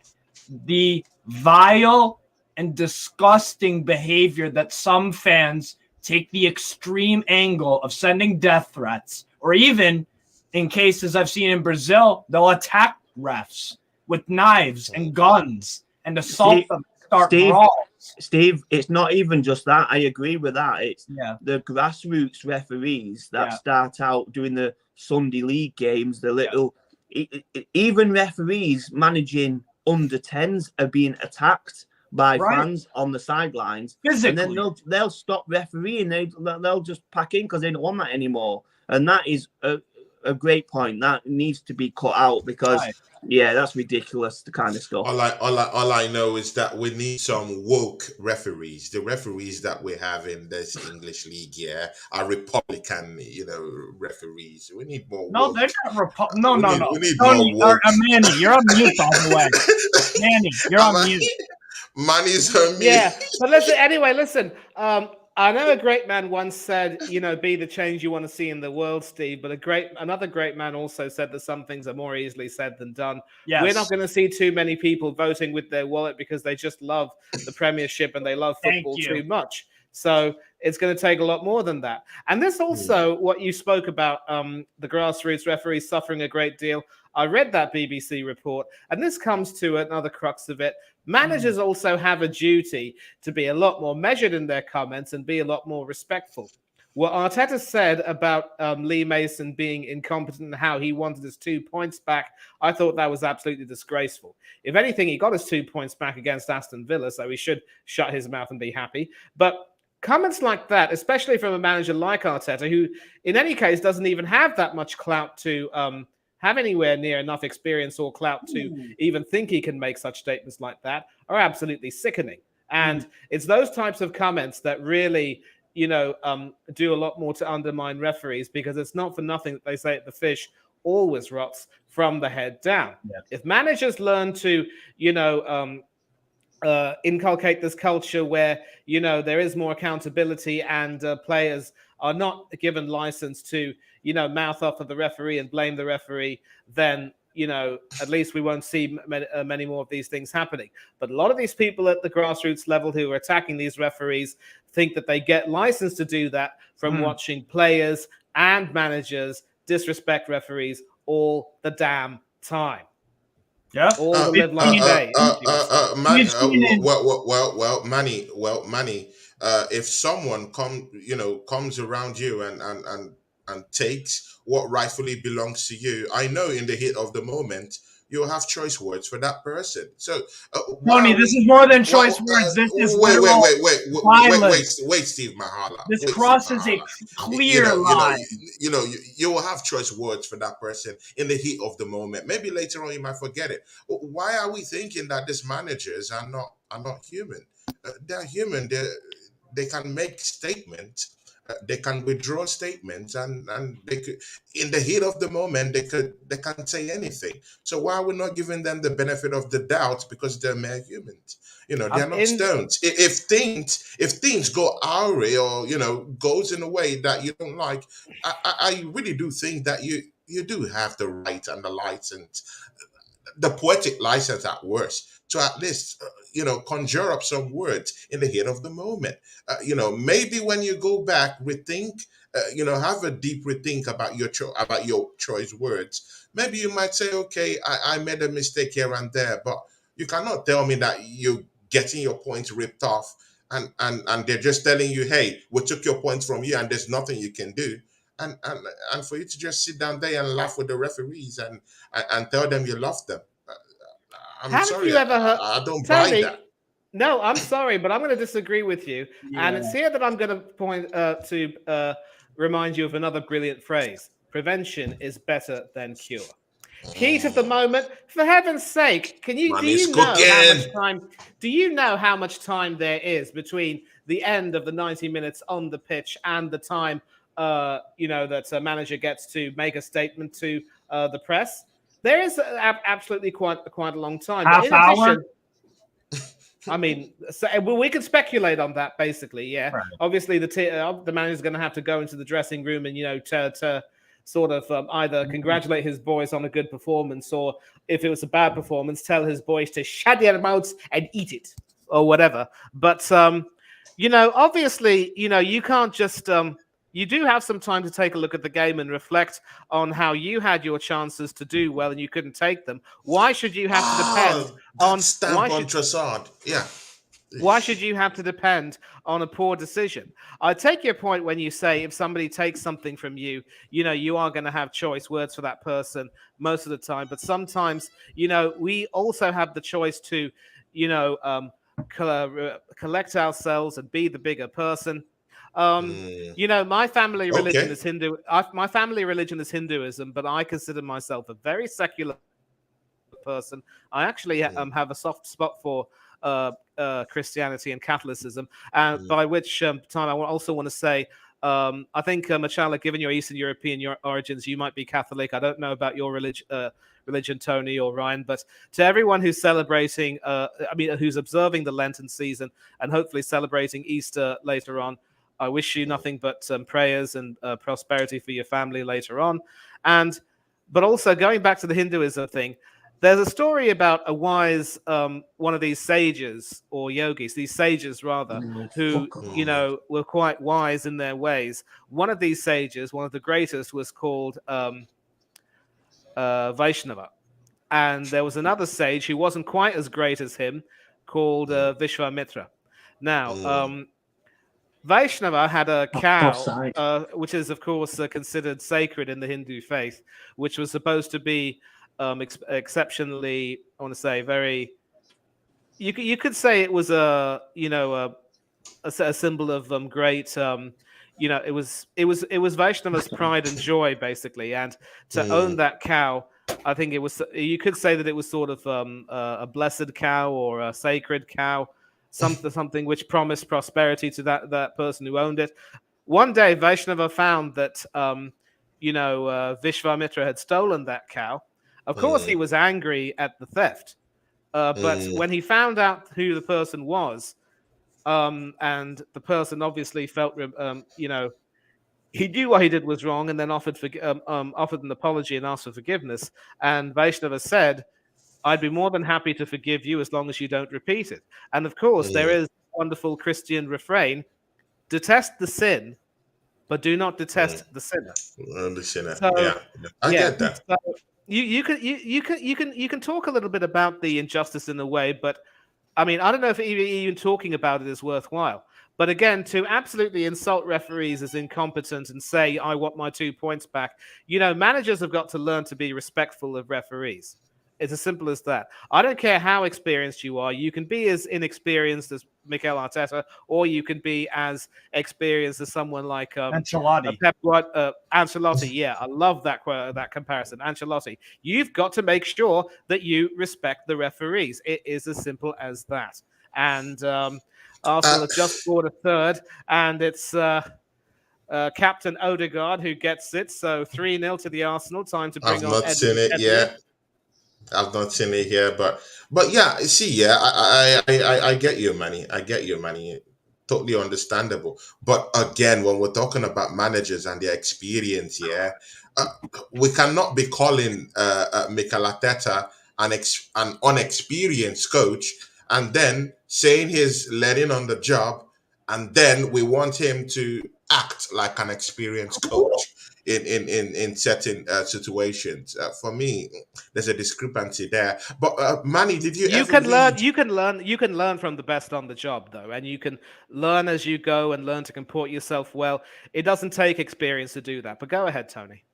Yeah, Manny, did you ever read any fictional work of art, Indian art? I read a long time ago. It's called the Bhagavad Gita. Bhagavad Gita. Yeah, that's actually a religious text. I can't say I've Yeah. actually read it in its Okay. entirety, but I have Okay. read portions of it. And we have a double substitution now. Edward Nketiah is coming on for Leandro Trossard, and who's coming on now? It's a double substitution. I just don't know who's coming on. Shaka is coming off, and who's coming on? Fabio Vieira. He Fabio came Vieira. from Portugal to play for Arsenal. Good. I've not seen the goal yet. I've not seen the goal yet. I've not seen You the must be way goal behind. yet. To Yeah, it's a wrap up scrap. this I'm waving. to wrap up this referee conversation in a nice little bow, this is a brewing problem. Not just I specifically give a lot of criticism to English football, but like I said, there have been incidents in Brazil, France, Portugal, where there have been extreme acts of violence towards referees in games. And there has been Mm, obviously the social media stuff, abusing, sending death threats to referees and all this sort of stuff. Then that leads to people not wanting to become referees. So mm. when you are desperate for someone to work a job, you'll give anyone the job. You'll give anyone the job. They don't even need to be a football person. Do they have the balls to not be bothered by the extreme criticism and even the violence in some cases that they Go! face? Get in This there! is Get in there! Get in there! very nice goal. Go, guys! Do Nice you see one. Trossard? Do you see Trossard? Good See, goal. I kept telling people, keep Edin Ketia on the bench. Keep him on the bench. It's not like, see, I like the guy. He's a good guy. But I'm sorry, Yeah. this is football. It's not about being a good guy. It's Yep. about being a potent striker. It's about knowing how to move with the ball. It's about not just being a tree in a forest. It's about moving those sleek movements Yeah. that a striker should need and should have as part of his arsenal. See, yeah, you know what, yeah? The days of traditional strikers, your traditional number nines, is all gone. The days of I'm not so Yoke sure and all about this, that. I'm not so it's sure all about gone. that. It's totally all gone. I'm not so sure Even the about most see, even Haaland, yeah, I consider Haaland to be a typical number 9. But you can see the walk he does off the ball. You could see how he moves. He's not just standing somewhere, even if he's not that flexible. To me, he's more like a robot. But the way he's running for the ball, the way he's anticipating the that. balls, you just know that this guy is a dynamic striker, different from your typical number 9 striker. And that's what I wanted to see in Edin Ketia, but he doesn't have any of those skill sets, in his armory. And even if I do like that guy, I'm sorry, man, he's too static for me. It's too traditional for me. He needs to move a little bit more. He needs to make runs off the ball a little bit. He needs to anticipate better. He needs to work on his headers. He needs to work on his game management also. Because when he makes those runs, tracking the ball and is also trying to press forward, I think the work Mikel Arteta is asking him to do might be so much to do, but he just fizzles out at the end of the day, and he doesn't even have anything in the tank to even do the proper striking in the first place. So that's a big problem. But Ryan, what do you have to say? Trossard helping You're us with on that. mute, Ryan. You're on mute. Yeah, I had the volume on the TV turned up, so I needed to mute the screen. Yeah. United's 1-1 because That's what I was pissed about. West Ham scored an own goal. Oh, Man West United Ham 1-1. own goal off a corner. United had the ball in the back of net. It was turned down for offside on the VAR.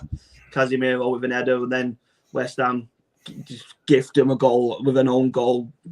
Garbage defending. Tony, I agree. Keep Nketiah on the bench. He had a couple of good games, but he's had too many just bad games where he doesn't. A lot of the times when Nketiah is playing, you struggle to say if he is actually playing or not. He just goes missing for quite a lot of the game.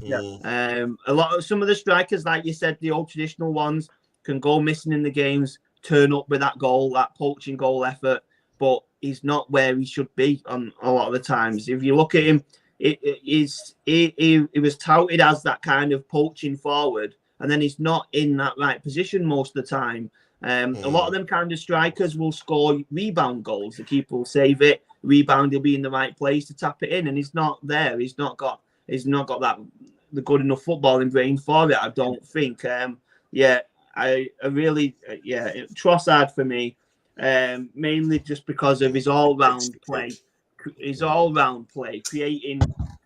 the goals, maybe not even assisting, but starting the play, moving it forward for us to get the ball. His mobility. His first touch, dynamicism, dribbling ability. Exactly. All them other attributes for Trossard are better than Nketiah. And Nketiah might have scored more goals, maybe. He might even not have, but that's because of his position, whereas Trossard not mainly being that out-and-out striker, but other than that, every other attribute, every other stat that you're looking at, Trossard's better than him. So, keep him on the bench. I'd keep him on the bench. Keep him on the bench, yeah. By the way, my hatred for Manchester United is intensifying because after this cup final, I am so pissed off to see them scrap like this to get a. I am enraged. Enraged. Oh God! See, let's go to the chat here. In the chat, Amy Baba says here, I think it's good we voiced the poor VAR decisions. It would checkmate VAR officials going forward. Okay, fair shout. Amy Baba says here again, spot on, Tony. Those points lost due to VAR poor decisions could be pivotal to winning the title. Well, I mean, we're gonna run around circles and circles if I say and Annie says, but fair enough. Yeah. Odegaard is overrated, hyped, paid. Oh my God! Hasn't that the best game today? Guys are brutal here, man. I don't think football fans can boycott football. Millions. Well, then there you go. Football. There are a lot. Let's also acknowledge this, guys. Football, as amazing as it is, as life-changing as it is to billions of people throughout history, there are lots of very, very serious problems throughout world football. You have obviously, you have racism stuff going on. You have, Manny, you're on mute, by the way. You have racism stuff going on. You have coaches abusing, young footballers. You have the corruption in money. You have, there are some very, very nasty things with football. But guess what? Football is a reflection of life, and in life, there's a lot of horrible, disgusting, bad things that happen in the world. So, unfortunately, fourth goal for Arsenal, Gabriel Martinelli. Steven. Oh God! Let me see. Anyone who's thinking that Arsenal is not gonna win this league, oh my God! Hey, listen, calm down. Manny's always that voice of reason. Calm down. It's Everton. Manny, sometimes they are a shambles. They're gonna get relegated. Manny, do you see Everton getting relegated? Manny. Yes, I do. Performances like this. You don't have to be the voice of reason all the time, my brother. It's his voice, though. It's his voice. Have some fun. I've got to own my voice. Have some fun. Have some candy and some ice cream. Manny, of course, Manny wants to have fun. What Manny is, some ice cream. Hey, Come Tony, on, listen. I'm at risk for type 2 diabetes. I can't afford to have sweets and ice cream. Thank you very much. You can afford to see Arsenal scoring goals and winning, though. Tony, that's a good one, Manny. I think that before I get back to you, Steve, I think you can agree with me that seeing Jordan Pickford concede 4 goals is music to my ears. Manny knows the right time to strike. See, Manny. You know the right time to strike. See, does that answer your question, Steve McCullough, when you were talking about Pickford at the start of the program? Yeah, so update. Zinchenko and Saka are off. And finally, hallelujah, Tierney gets some minutes. After scoring, it only took a 4th goal. Yeah. Thank you very much, Arteta. And then he can't even afford to do an Oliver Twist saying, please, Arteta, can I have some more? Oh my God! Ryan Maguire, 4-0, beating Everton, 4-0 in the yard on the carpet. People like Steve Mahala is like, oh my God, I wish my team was Arsenal right now. Oh Ryan, what do you have? Ryan, what do you have to say? I'd love to be in a title race, but Newcastle we're doing just fine. Oh Ryan, what you say? Oh Ryan, what you say? What you say? Listen, I said it at the beginning of the show. We've definitely got the quality, the capabilities for it to be a nice, comfortable win. I wanted a big, nice, comfortable win. I was predicting a 2-0, but yeah, very happy with the performance and the goals we're getting in. It's just a sound game, man. It's going very well. But like I said, we've got the capabilities of a game like this. We need these kind of games, these big scores, to get the confidence back up that we had at the beginning of the season. These games are just will do perfect. Scraping 1-0s and saying we're scraping the 1-0s, and people can say that's what champions do. They play bad and get the wins and blah blah blah. But it's a massive boost to the confidence and the morale to get a big score line on your back.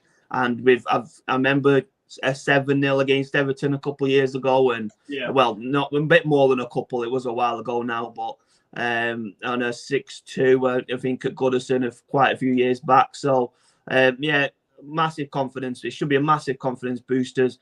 We've got a nice run to go on, get as many points as we can, and bring that title home, man. Bring it home. Manny, Arsenal 4, Everton nil. How can you tell me your emotions right now, bro?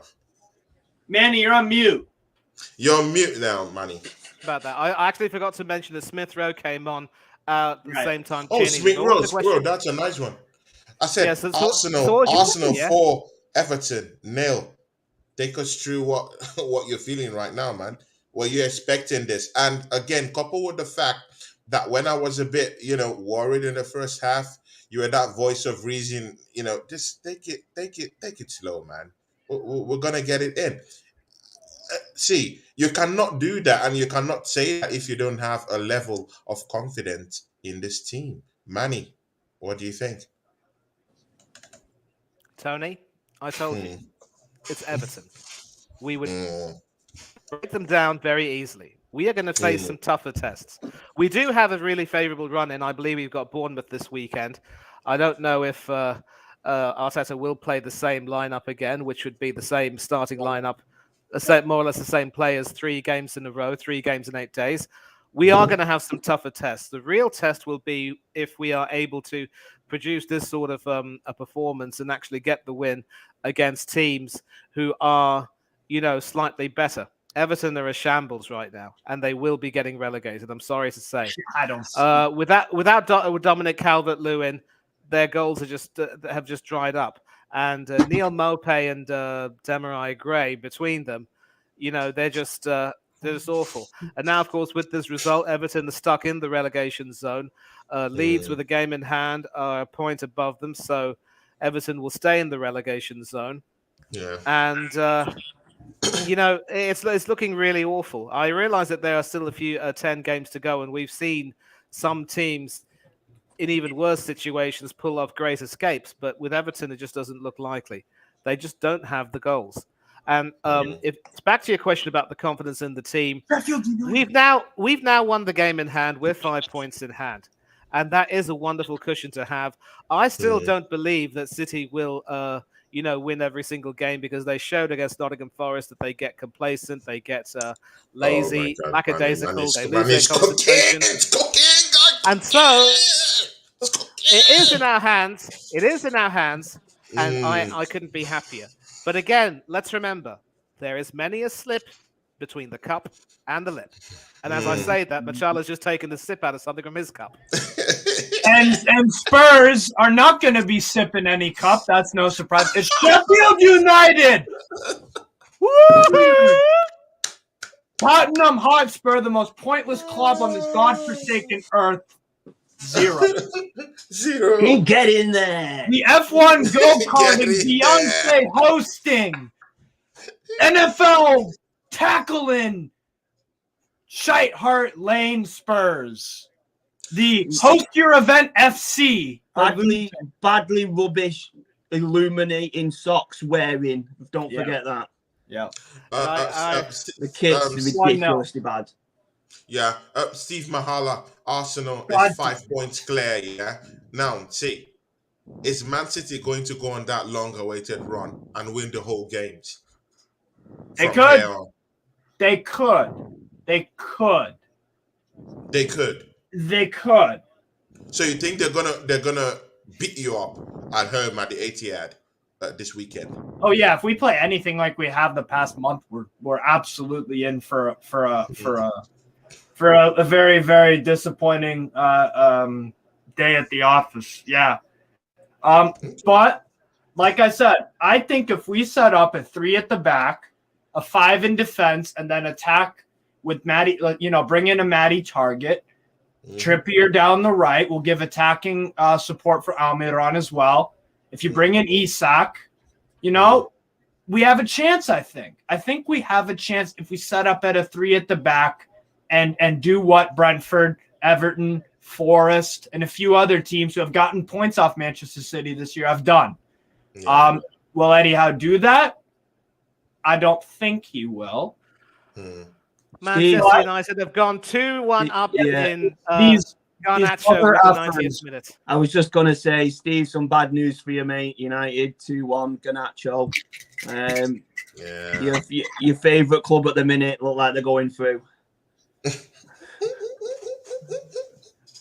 See, with the way Manchester United is winning these games, yeah, the way these guys are winning.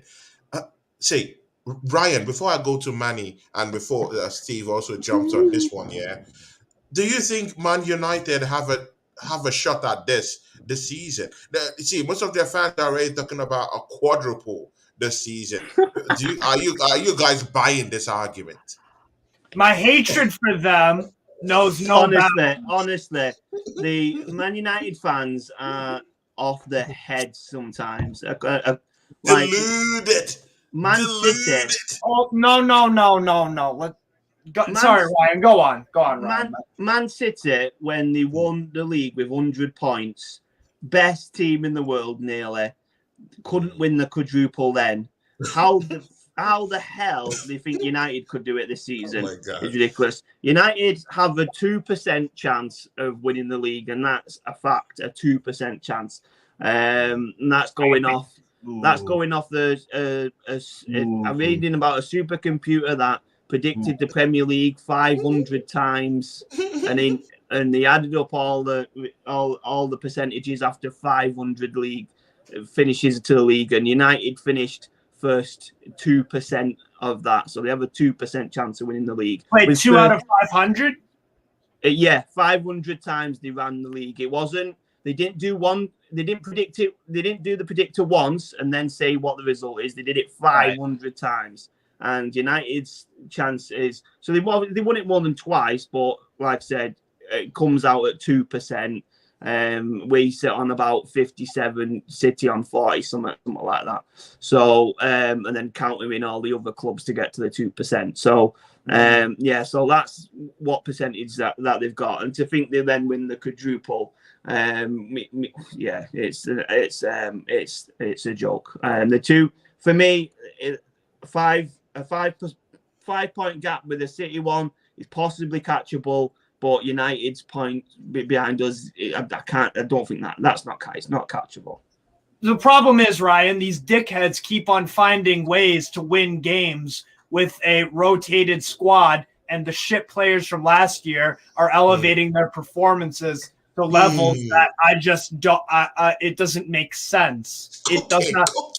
So I agree with you. The quadruple. It's not a true quadruple because it's not Champions League, it's Europa League. I'm telling you right now, they're going to win another trophy this year. These dickheads are going to win another trophy. That's why I hate them so much, because they're so good. I hate this shit, bro. This is so aggravating. But they're just in that form. They're just in that kind of form where they're just finding ways to grab time at the Emirates, 4-0 to the Arsenal. Yeah. Ramsdale did have to produce a good double save near the end, but really it was academic. Yeah. But Ryan, I'm telling you right now, bro, these bastards are just finding ways to get results. They're doing it somehow, some way. Can I just say, let's cool it with the blue language, please. I don't want to see our friend Tony getting Sorry. And 3-1. Thank you, Manny. If I said it to him, it would be like, so it's better Manny said it for me. Manny, thanks. But you know what? Yeah, see, I do understand that argument, Steve. Yeah, even me too. I'm very, very pissed off with the way Manchester United are just bamboozling these teams, beating them as if these guys don't have legs. You know, it genuinely hurts me. And with the way they're going. Exactly, and with the way they're going, see, you know what? Yeah, they might just cop this. They might just cop this FA Cup, and that's a double. So even if they don't win the league this season, they'll be winning a double. And mind you, they're still in that Europa League. And I just kind of feel like if Arsenal gets this Premier League in the bag, we might just relax in that FA Cup. So in that Europa League. So I don't know. See, man. These guys, with the way they're playing, man, they might get a double or treble this season. Or they might win the big Premier League if they keep on doing this and you slip up even once or twice. It's crazy, bro, because they are literally pulling results out of thin air. They were 1-0 down to West Ham for a good amount of time, and then a goal gets disallowed. And you know what? They didn't let them have the victim mentality and just be like, I give up. You know what? We can't. It's just not our day. They don't give a damn, bro. They just scored 3. Steve, I'll give it that West Ham side might get relegated. Let's not forget that we have to slip up 4 times and United to get the wins, because I think they 10, 11 points behind us. Right. 11 points. They can only control. Yeah, but listen, Ryan, they do have a game in hand. So let's assume that United win their game in hand. They'll be 8 points behind us. So you're absolutely right. It would still take a slump from us, United continuing to win their games for them to have a chance. I'd say they're dark horses, but they have minimal chances. It's still our league to lose. And now that we're 5 points clear with no games in hand, let's not forget, it's still ours to lose. But, we've got tough games up ahead. Liverpool are coming back into form.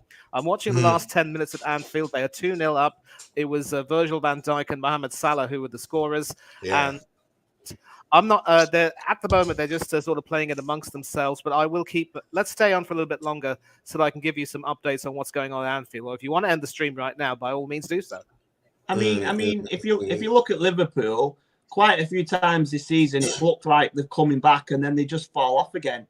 They had a massive scoreline. They started the season terribly. Had a massive scoreline. I think it was something like, what was it, 6-0, something daft like that. Well, 9. 9-0. Yeah, I was going to say 9, but it sounded wrong. Yeah, they win 9-0. You think they're coming back again in the end, and they go dog again. So they're 2 up and down, Liverpool. But like I said, it's just the one game against us. But like I said, we need to lose 3 games, like 100% because of the game in hand. Yeah, money. Yeah. So we need to lose 3 games. They'll then need to win them 3 games more, and the United have still got big games as well coming up, coming to the end of the season. So I think it's still too much for United. But if I was a United fan, you've got to be confident for next season if they can start the way they're ending it. And Ryan, let's not forget, mate, at one point we had an 8-point gap on City and we completely bottled that. It was that Aston Villa result that sort of helped us get back on track because we needed to stop the bleeding. So again, fortune favors the brave. We had luck on our side. But let's not sugarcoat it. I think considering the start that he has had, Ten Hag has done a magnificent job with United in his first season, even better than Arteta has done in his first 2 seasons at Arsenal, it has to be said. But Arteta's at least learned from a few of his mistakes. At least he's given Tierney some minutes. He's given Smith Rowe some minutes. Yes, it was after the 4th goal in a pasting, but still, I think Tierney's in a position where he has to take whatever scraps he can get. Otherwise, he'll starve to death. And of course, that Fred goal was the last piece of action. It was 3-1 to Manchester United. It's full time at Turf Moor. Burnley have beaten Fleetwood. Sheffield United and Tottenham still have a few minutes left, and I can even go over there to check what's going on there. And they're into added time over there at Bramall Lane right now, so we will take a look and see what's going on. Yeah, former Arsenal update. Hey guys, we have Oregon Gunner. Dow, my guy. Dow, you're welcome to the show, man. How are you doing, man? Good, buzzing 4-0. Let's go. Thunder Road. Bro. Cheers to you, mate. bro, man. Oregon Gunner.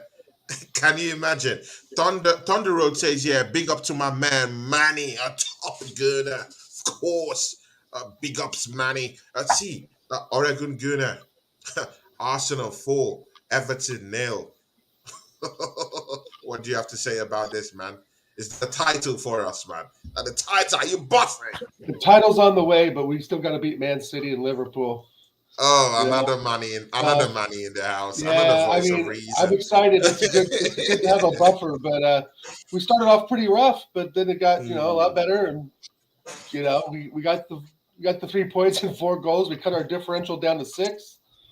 Can't complain there. So yeah, we looked a lot better in the second half.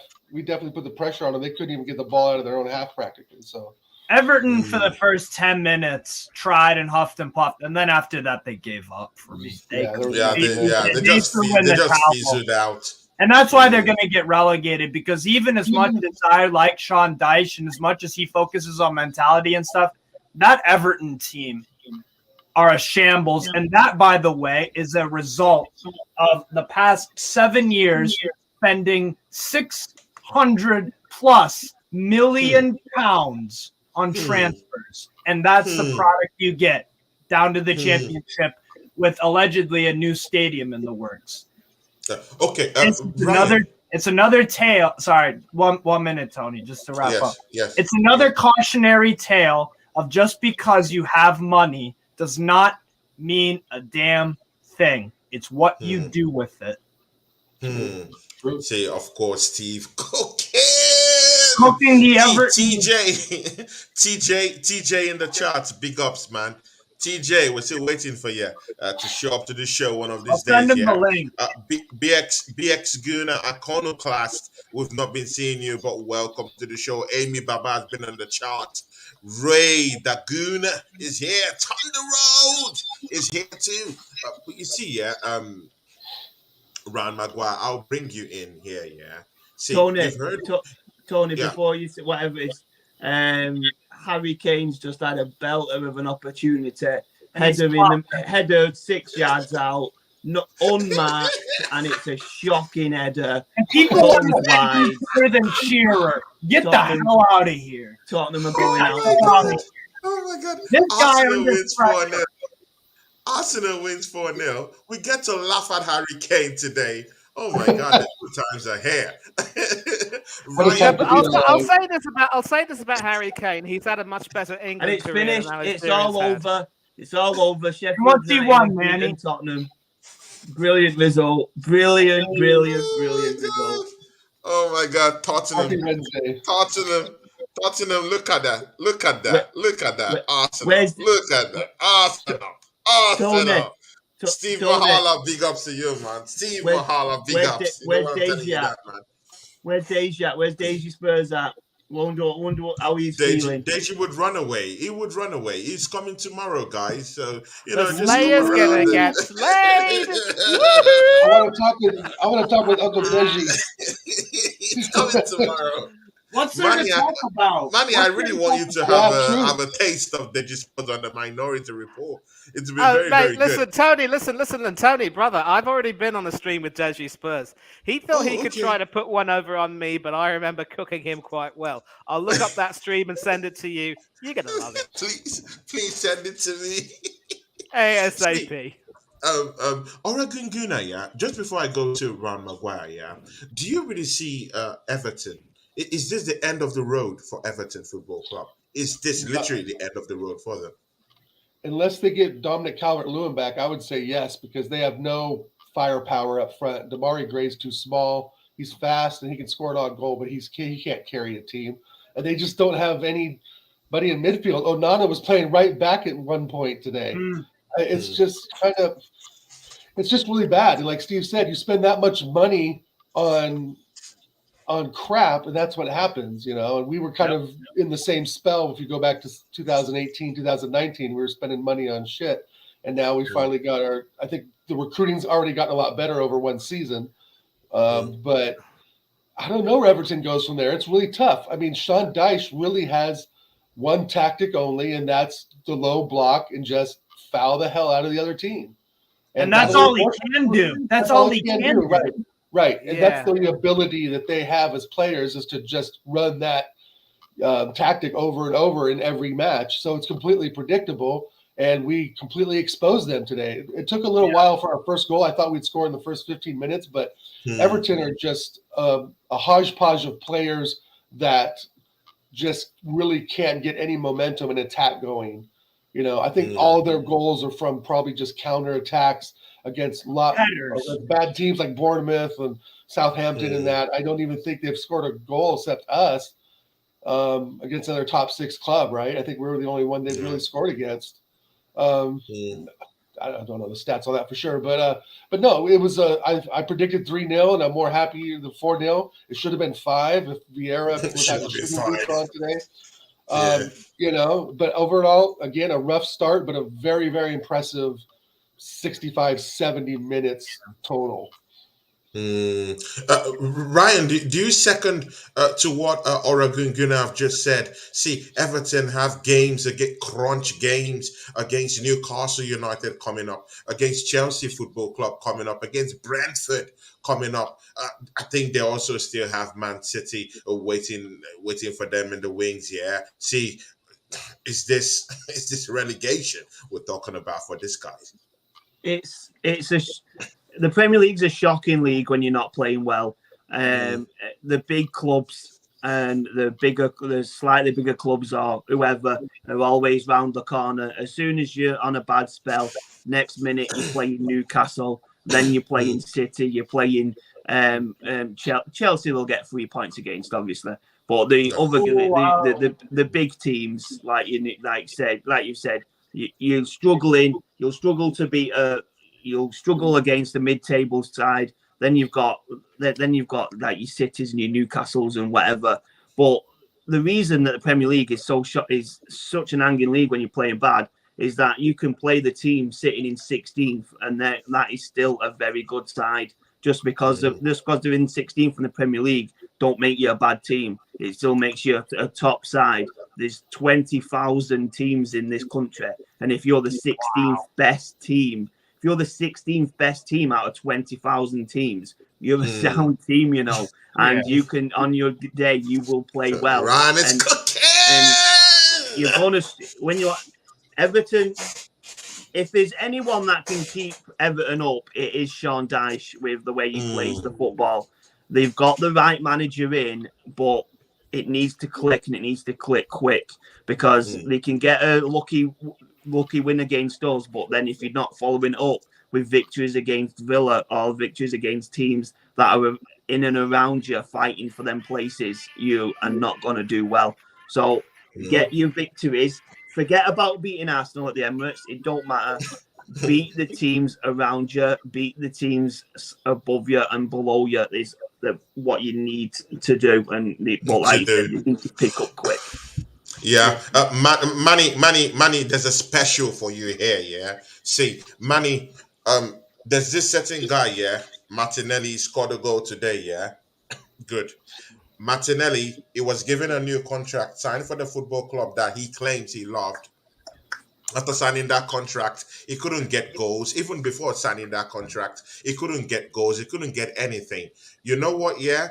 It just took a tweak of the whole formation, and this guy is scoring. To what extent do you think Martinelli's freedom has been unleashed right now with him scoring goals, two in 3 games in the last 3 games? So what do you think? Let's bear in mind, Tony, that one of those goals was actually, after coming on as a sub, he was able to take advantage of a very risky move by the former Arsenal goalkeeper, now Aston Villa goalkeeper, to try and come up for a corner.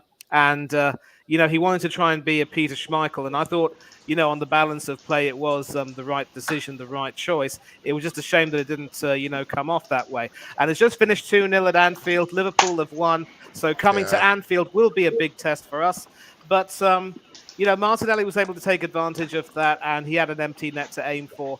But clearly, the addition of Trossard to the lineup as more of a false 9 has sort of helped, because they can interchange positions and do really well. Trossard can sort of, cut right in. Martinez now has more freedom to play. I still firmly believe that if Kieran Tierney were to be starting, it would help Martinelli a lot more.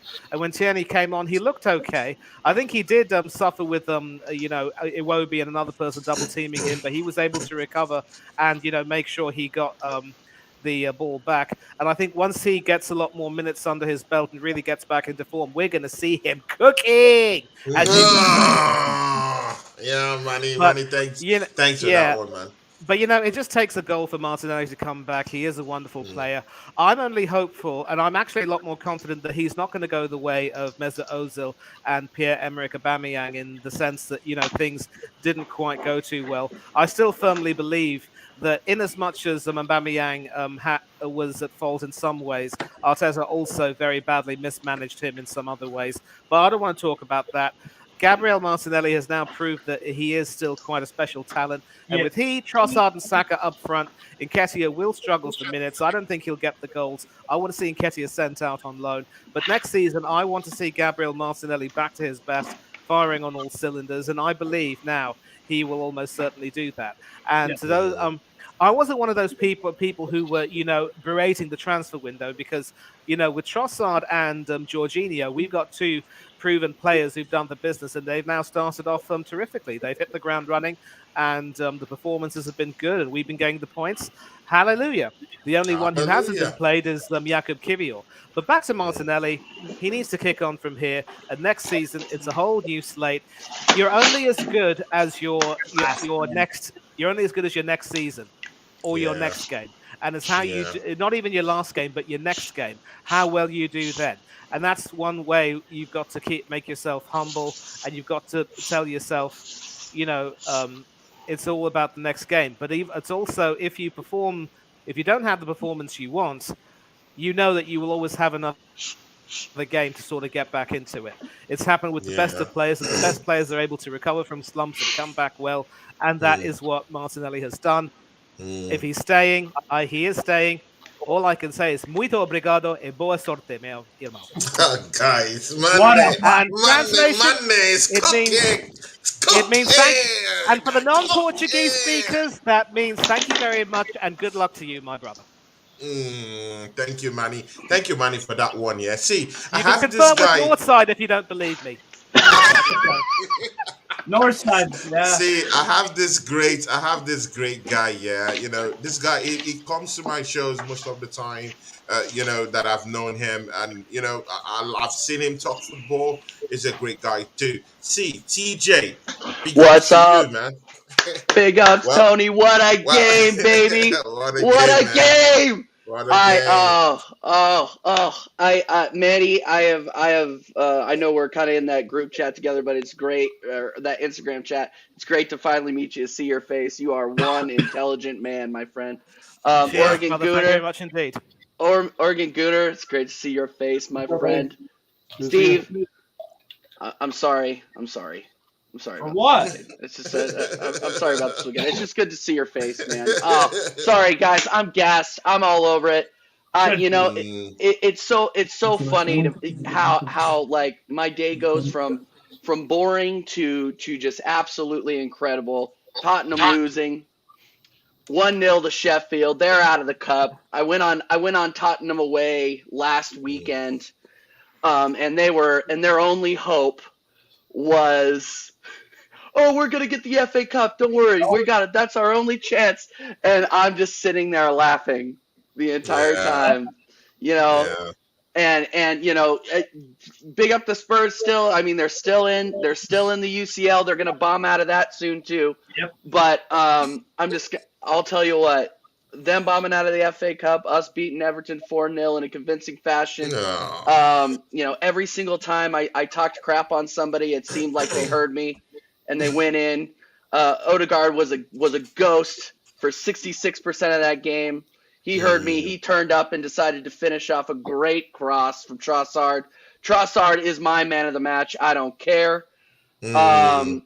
Incredible performance. Incredible performance. Who else? Oh my goodness. Gabriel Martinelli. I can't say anything more than Manny has already said. It was absolutely incredible. Eddie came in and contributed. Hopefully that does something for his confidence as well. What else?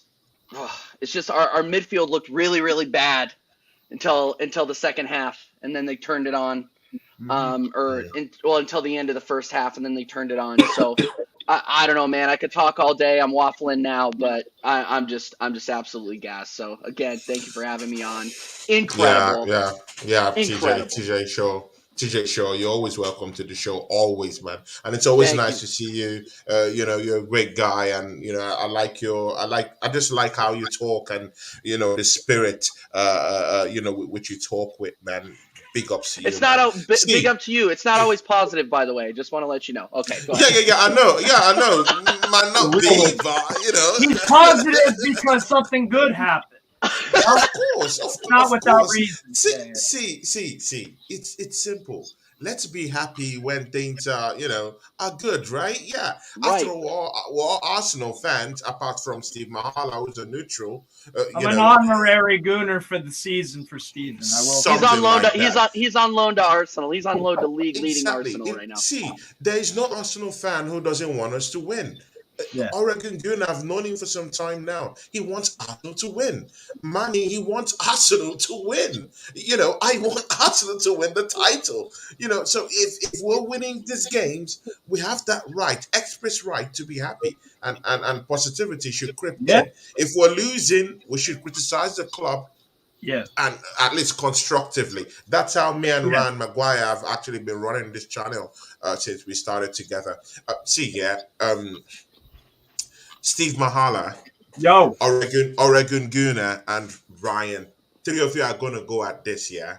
See, Arsenal have been scoring goals left, right, and center in the absence of Gabriel Jesus. Is there a way back for Gabriel Jesus into this team the way we're playing right now, the way we're winning games right now? See, Ryan, have a bite of that question first. Yeah, 100%. Yeah, I still think he walks back into the team. Trossard is doing a good job at number 9 for now, but I still believe that Jesus walks straight back in, mainly for the work he does, other than just getting the goals. We know that his goal tally wasn't the best before he went off injured. But the effect that he has on the game is massive. When he's got the skill he's got on the ball, his passing play, it's glued to his feet most of the time, and then he plays a perfect pass. Jesus, other than Saka on form, Jesus is our best attacking player, and he needs to walk straight back in. If we're saying Nketiah versus Jesus, he's more than 100%. If there is such a figure, Jesus walks straight back in. Trossard is a bit tougher because he's playing better into the same aspect as Jesus. His all-round play better than Nketiah, but is it as good as Jesus? It isn't, and it's not a plight on Trossard. It's just how highly rated Jesus is from me. So for me, there's no question that as soon as he's fit, he walks in. He'll have a couple of games where he'll be on the bench when he gets to 100%. But as soon as he's 100%, then he's, for me, straight back in. And that cannot come quick enough for me. We need Jesus back in. What I'll say about this, do you want me to answer next? Yes. Okay, what this says to me, what Arsenal fans should now be expecting is that in the Europa League, you should be able to trust Jesus, Trossard for both of those competitions and have a real damn good go at both. Because, like we just said, Trossard was man of the match today. He's been outstanding. Today in particular, probably his best performance in his early Arsenal career. This now gives Arteta the luxury, and also you, the fans, another thing to hold the club, your big boy club, accountable for if you don't have a real damn good go at both of these trophies. Because you can say Jesus Europa League and Trossard Premier League, or switch them around, whatever works. Now you have something that will work. Jorginho can come in for Europa League or Premier League. Partey is building up fitness. He can go Europa League or that. Emil Smith-Rowe for Europa League or Premier League. Kivior might get some minutes in the Europa League, and I think I want to see a little bit more minutes from him personally as a Polish lad. Yeah. So I would like to see that, but clearly Arteta doesn't think he's quite ready yet. Fair enough. So for me, this gives Arteta, it's a blessing and a curse, because you guys should be demanding now. You have two competent false nines. Nketiah shouldn't be anything more than a substitution in these games. Go for both, because Manchester United are doing it, and that's you're on that level of club for me. So that's the thing that I would take away as from an Arsenal side of things. Your So, side of things. yeah. Oregon Gunner, you've heard Brian, you've heard Steve. Chime in on that. What Yeah, do you think? I agree with Ryan and Steve 100%. I mean, I would be a little bit careful of what game he comes back into. Yeah. I don't think bringing him Okay. against City or Liverpool would be very, maybe not the wisest choice, even though, like Ryan says, we need all those skills and attributes that he has against those teams. But just the chance of him getting hurt and not being in rotation, like Steve said, the Europa League is a very good, analysis as well. But yeah, he walks back, but I still think we have to be selective. I don't think, obviously Eddie hasn't earned a place in the team. I think it's 0 goals in 8 games now, maybe 7. Okay, with the stars. Eddie definitely is. But the fact of the matter is that Trossard has taken Eddie's place, and he's much better on the ball. And like Steve said too, it's a good problem to have, a gift and a curse. But the thing is if Jesus does start, it has to be against the right team, a team that is below the top 10, maybe relegation form. And Arteta has to be selective about that. But yeah, he would come in for me over Trossard and of course Eddie, for sure. TJ, just before we go on this general, who played well, like in terms of like who's the man of the match for everyone, then we all say our good night and say goodbye. TJ and Manny, please come in here for this last question. Yeah, Kieran Tierney. What has been going on with this guy? Yeah, are you satisfied seeing him just coming on and playing this 9 minutes? Should he be playing more, or is our team okay right now with Zinchenko? We're scoring goals. He's giving assists. Don't tinker with what's working. That's what professionals will tell you. Should we just suck it up? Let whomever is having any kind of like bad or bitter taste in his mouth, let it go for the greater good. So should we be leaving Kylian Tierney out for the greater good, or should we be giving him more games, or should we just leave it the way it is? We're winning games, don't tinker. What do you think? You and Manny.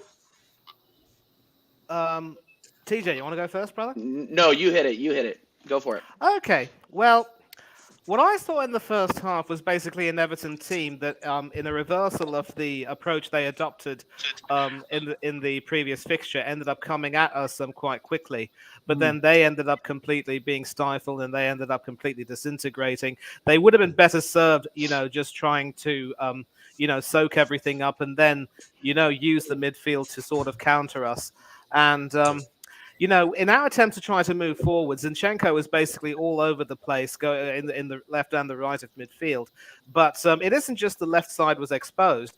There were a couple of bad giveaways from him where he literally passed the ball to the ex-gunner Alex Iwobi. Now, even when Iwobi was at Arsenal, Zinchenko was at Manchester City, so they were never teammates. And I was just thinking, how the hell could you confuse Iwobi with one of your own?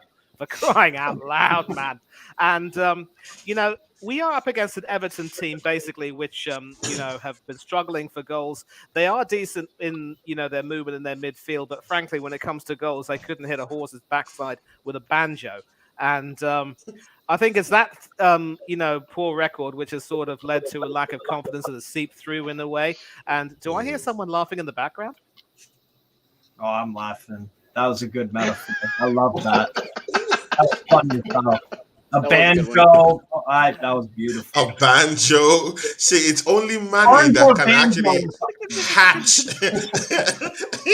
hatch all these schemes. Manny, you are brilliant, my friend. These metaphors. I try. I have to give credit to a friend of mine from whom I learnt that phrase. So, Andy, wherever you are, I miss you.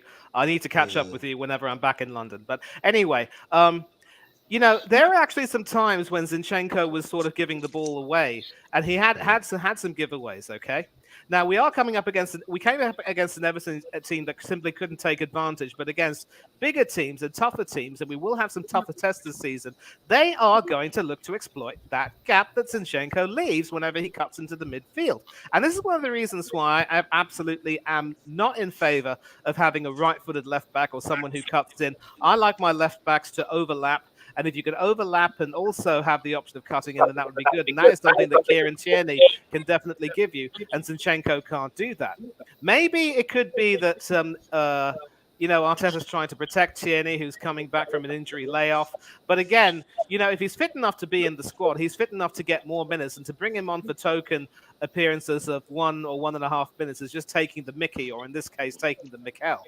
So I actually think that for the talent that he offers, he's being rated he's rated highly for a reason. And so I'd like to think that in the Europa League, he will get to play against Sporting Lisbon, because those are the games where he will get to show his quality. It does seem to be an undeniable fact that European football, European competition football is a bit slower than the Premiership, and maybe Zinchenko is just more suited to that at the moment. But I would like to see Tierney get some more minutes, but he also does need to come back. If Zinchenko does make a few mistakes which prove costly, and they could prove costly, then Arteta's going to have to look at his strategy and say, you know what, maybe I'm wrong. Maybe I need to sort of, bite the bullet and bring Katie into the left-back position. If I like Zinchenko as much as I do, I can sort of have him do a job in the midfield.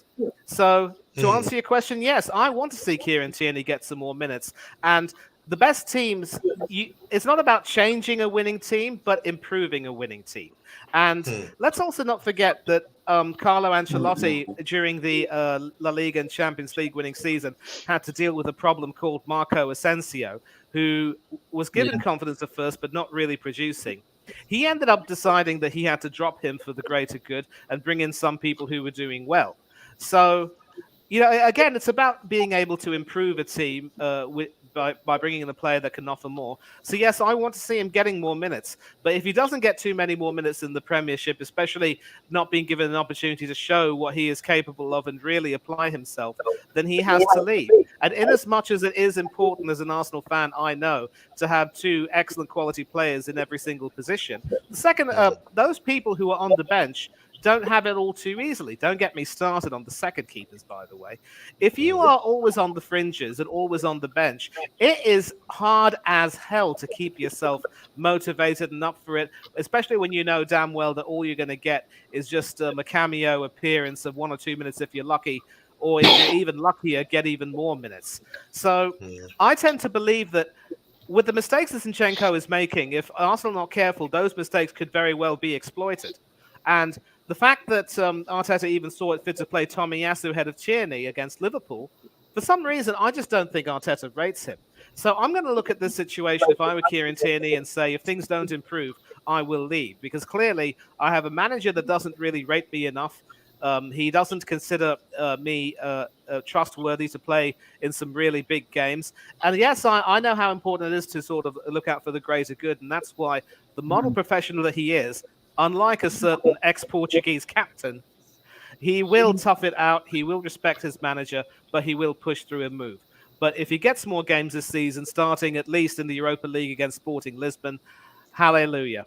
He's a Scot, mentally tough as they come, but he is better served playing for a club where he will get some more minutes. And mind you, given the number of players who were dropped like flies at Arsenal under our fitness coaches, he could end up joining a club where he gets more minutes, but is also well looked after by physios who know exactly just what the hell they're doing.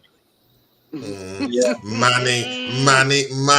rubbing it in at the end of that. See, TJ, yeah. See, it's simple. You gotta chime in on this, yeah. But look at Zinchenko, yeah.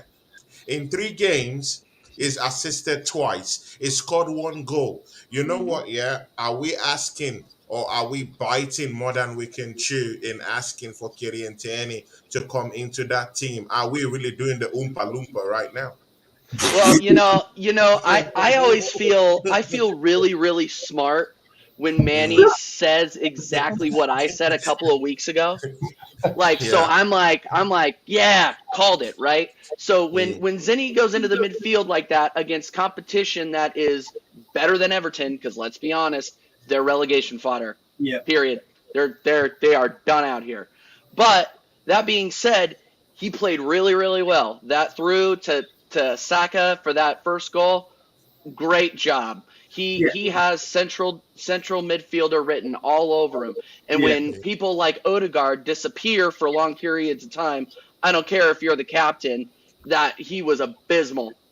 He was abysmal the first half. It was unbelievable. So what I was thinking, and what a lot of other people have been thinking is why don't we put Zinni in the midfield and put Kieran at left back so you can kind of get the two things. What scares me about that inverted midfielder is that we are left exposed and we are left with three at the back, especially against those teams that actually know how to counter and aren't named Everton Football Club. Right. So yeah. So my thought is I was happy to see Tierney out there today. Played a little CDM. I think Arteta just wanted to get him a run out. Same with Nketiah. Tierney played well, no mistakes. But again, like you said, he deserves to be at a team that treats him well. And if he isn't going to get the minutes, he has his own career to look after. And we don't know. And let's be honest, Tierney does not owe Arsenal a thing. Damn thing. He wasn't an Arteta signing. He wasn't an Arteta signing. And you know what? And I've said this on every stream I've been on. So I'm sorry if I sound repetitive. No, you're not. But Zinchenko was injured for a long time at the beginning of this season. Yeah. How many games did we lose with Tierney starting at left back? None. I think we lost one league game against United. Yeah. That was it. So I don't want to hear it about, Tierney has a glass leg, he's a liability. I don't want to hear it. I'm not hearing it. Bro. Yeah. Injuries galore. Yeah. I'm sorry. I'm not hearing it. Arsenal are finally or looking to be finally getting into that next man up mentality, and the next guy is stepping up and doing the job. And Nketiah wasn't doing the job. He got replaced. The next guy is doing the job. And to go back to your previous question about Jesus walking into the team, absolutely. He absolutely walks back into this team, period. Yeah. In league games. Okay? So I'm not hearing any of it. The link-up play from Gabriel Jesus. I mean, could you imagine Gabriel Jesus in between Saka and Trossard? Oh. Okay? I'm jacked up again.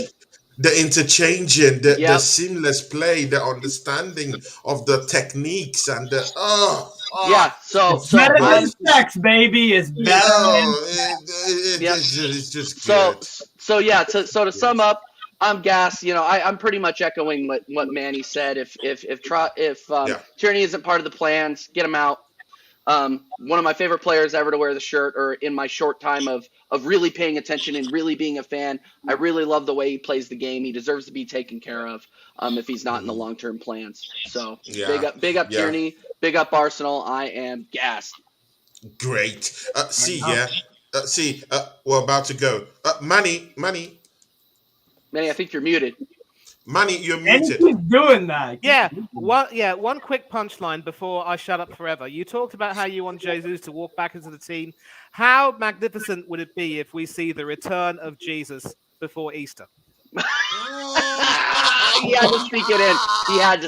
He had to. See ya, guys. Man, it's cooking, guys. See, there's the final question before everyone we'll just call it a day. It's a great day today. Let's just go and sleep it off. Yeah. See, Rand would end the show for us because he is also a co-owner of the show too. We'll start from Oregon Guna. We'll go to TJ. We go to Steve Mahala. Then we go to, of course, Manny Tangadi right before Ryan will close the show with his own stuff too. See, who is your man of the match for this game? Hit us with it, Oregon Guna. That's a good one. Martinelli. Redemption, man. It's all about redemption. We kind of top gooners were writing him off when he didn't score in 3 games, and look at where we're at now. My left Mm, finger. TJ, He man of the might not. match. He might not, and I said it earlier, he might not have had the stats. Big up Martinelli for the 2 goals, but the guy who has been the absolute catalyst to the last 2 victories, my man, Trossard, best signing in the window, period, end of story. You know what? The rest of the window was garbage, but we got this guy. He's experienced. He's showing what he can do. He's showing that he belongs. Trossard is my man of the match, baby. Let's go. Man, those are 2 big shouts, man. Those are 2 big shouts. Martinelli getting the goals. Trossard, trust me, has been the catalyst since he came on, for this team. The big catalyst, the goals he's trying to put in for us, his assists, his interchangeability with Gabriel Martinelli. Just live something out there for us Arsenal fans to just Yeah, I wonder mean, Martinelli's how my vote. great he is.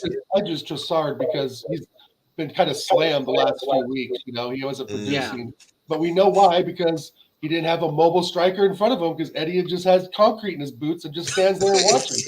So, Exactly. he has Trossard to help him out to move around the box. But yeah, I mean, to me, Martinelli just edges it out because of that. But Trossard is absolutely the best signing. Him and Casermo were the best signings in the Premier League for sure, without a doubt. Steve Mahala, man of the match. I'd go Martinelli for me. I would. Why? Because he like everyone's been saying, it's redemption for him. It's someone needed to step up in the moment and put the game beyond any question, and he did just that. For me, so yeah, I give it Martinelli.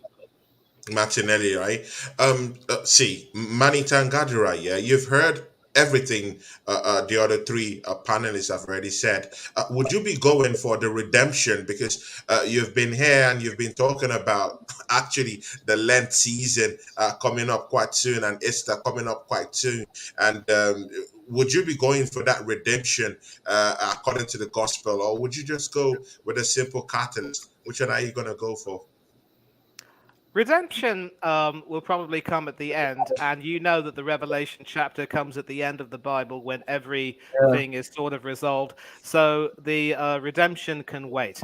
But I prefer the catalyst. Leandro Trossard, what sweeter than the best of Belgian chocolates. Goddamn good player. Hey, it's either or, right? It's either Martinelli or Trossard for me. Either way, I can swing either way. Yeah. You can swing either way, yeah. Exactly, man. Exactly. I mean, you get your Belgian chocolate, you get your Brazilian coffee. What more can you ask? What more can you ask for, right? Brazilian Ryan, hit us with your man of the match and round up the show for us, and and everyone would, and of course everyone will have to shout out their channels before you round up the show. Yeah. Honestly, I expected the majority of the guys to go Trossard with the way they were talking, and I was going to slip in with a little Martinelli one just to be a bit different, and then the guys pipped me to it. I was excited to go last to say the only one Martinelli, but everyone else said it. But I'll stick with Martinelli. The guy got the goals. He got the goals. Obviously, we had two more as well to get the 4. But I'll give it Martinelli for getting the goals. I'll go with the redemption thing.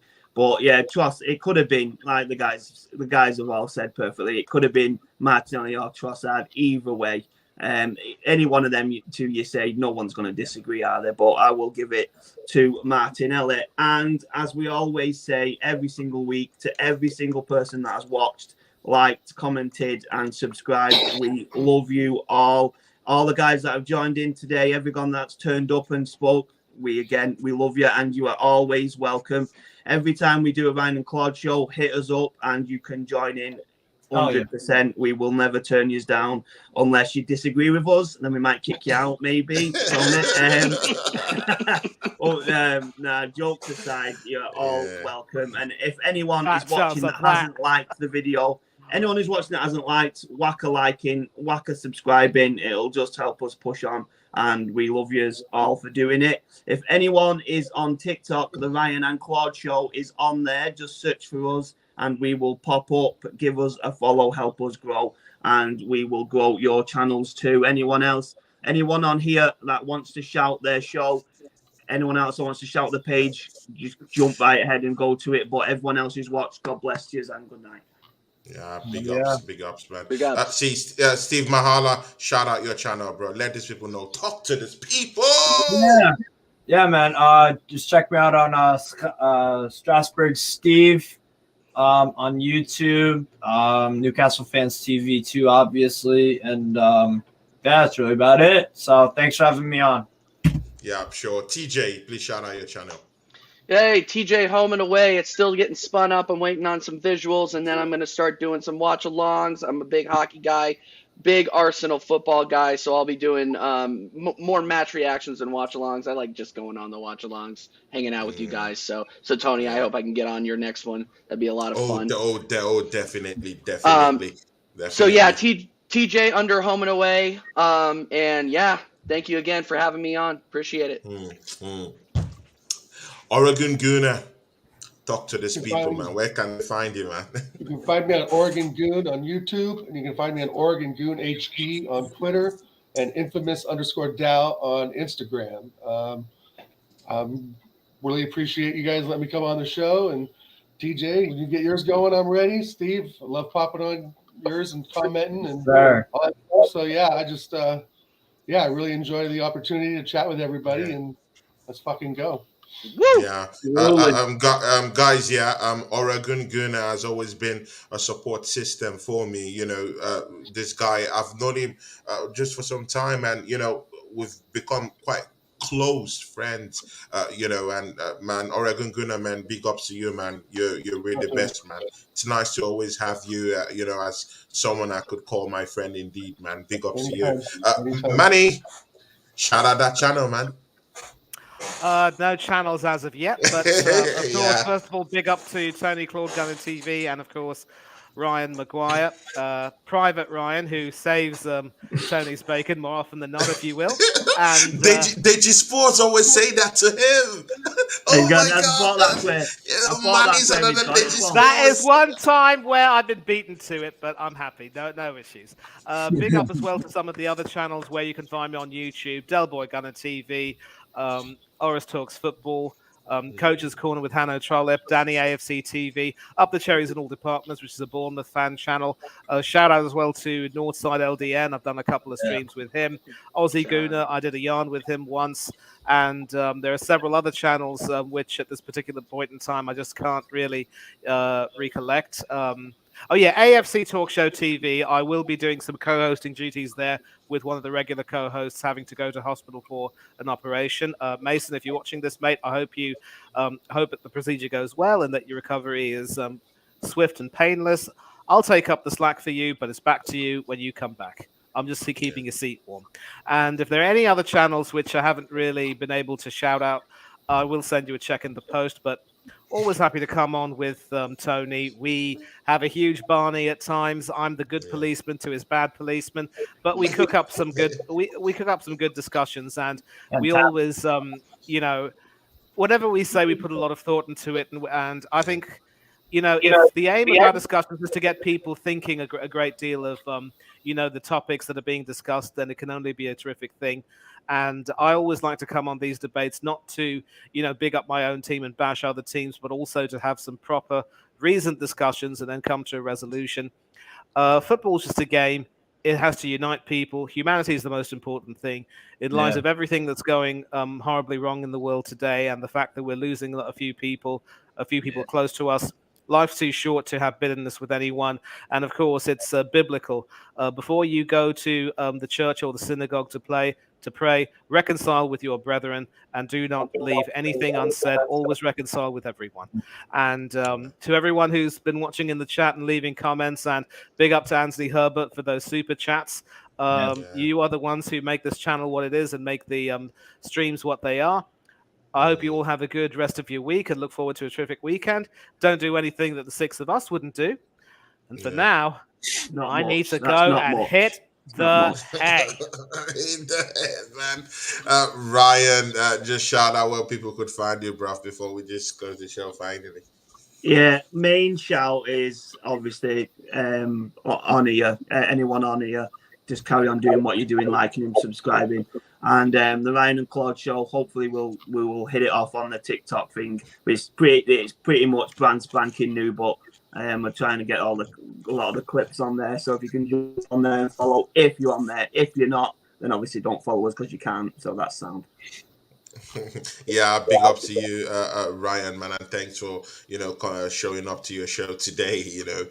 See, big ups everyone. Tomorrow, guys, it's a big one. I will be with Deji Spores, who would come here to mouth off because he's a mouthy Tottenham Hotspur fan. He's gonna come here and mouth off about Tottenham Hotspur beating Chelsea Football Club, and that they're gonna win the Champions League. So just come and have a good laugh with this guy tomorrow. it will be a very, very big and tasty one. Deji, brother, before you come on, if you're watching, let me warn you, people who live in glass houses should not throw stones. Oh my God. Leave your weapons at home. Bring a shield, all right? Sheffield, And on that note, Manny have said it. On that note, we'll sign out. Peace, everyone. Peace.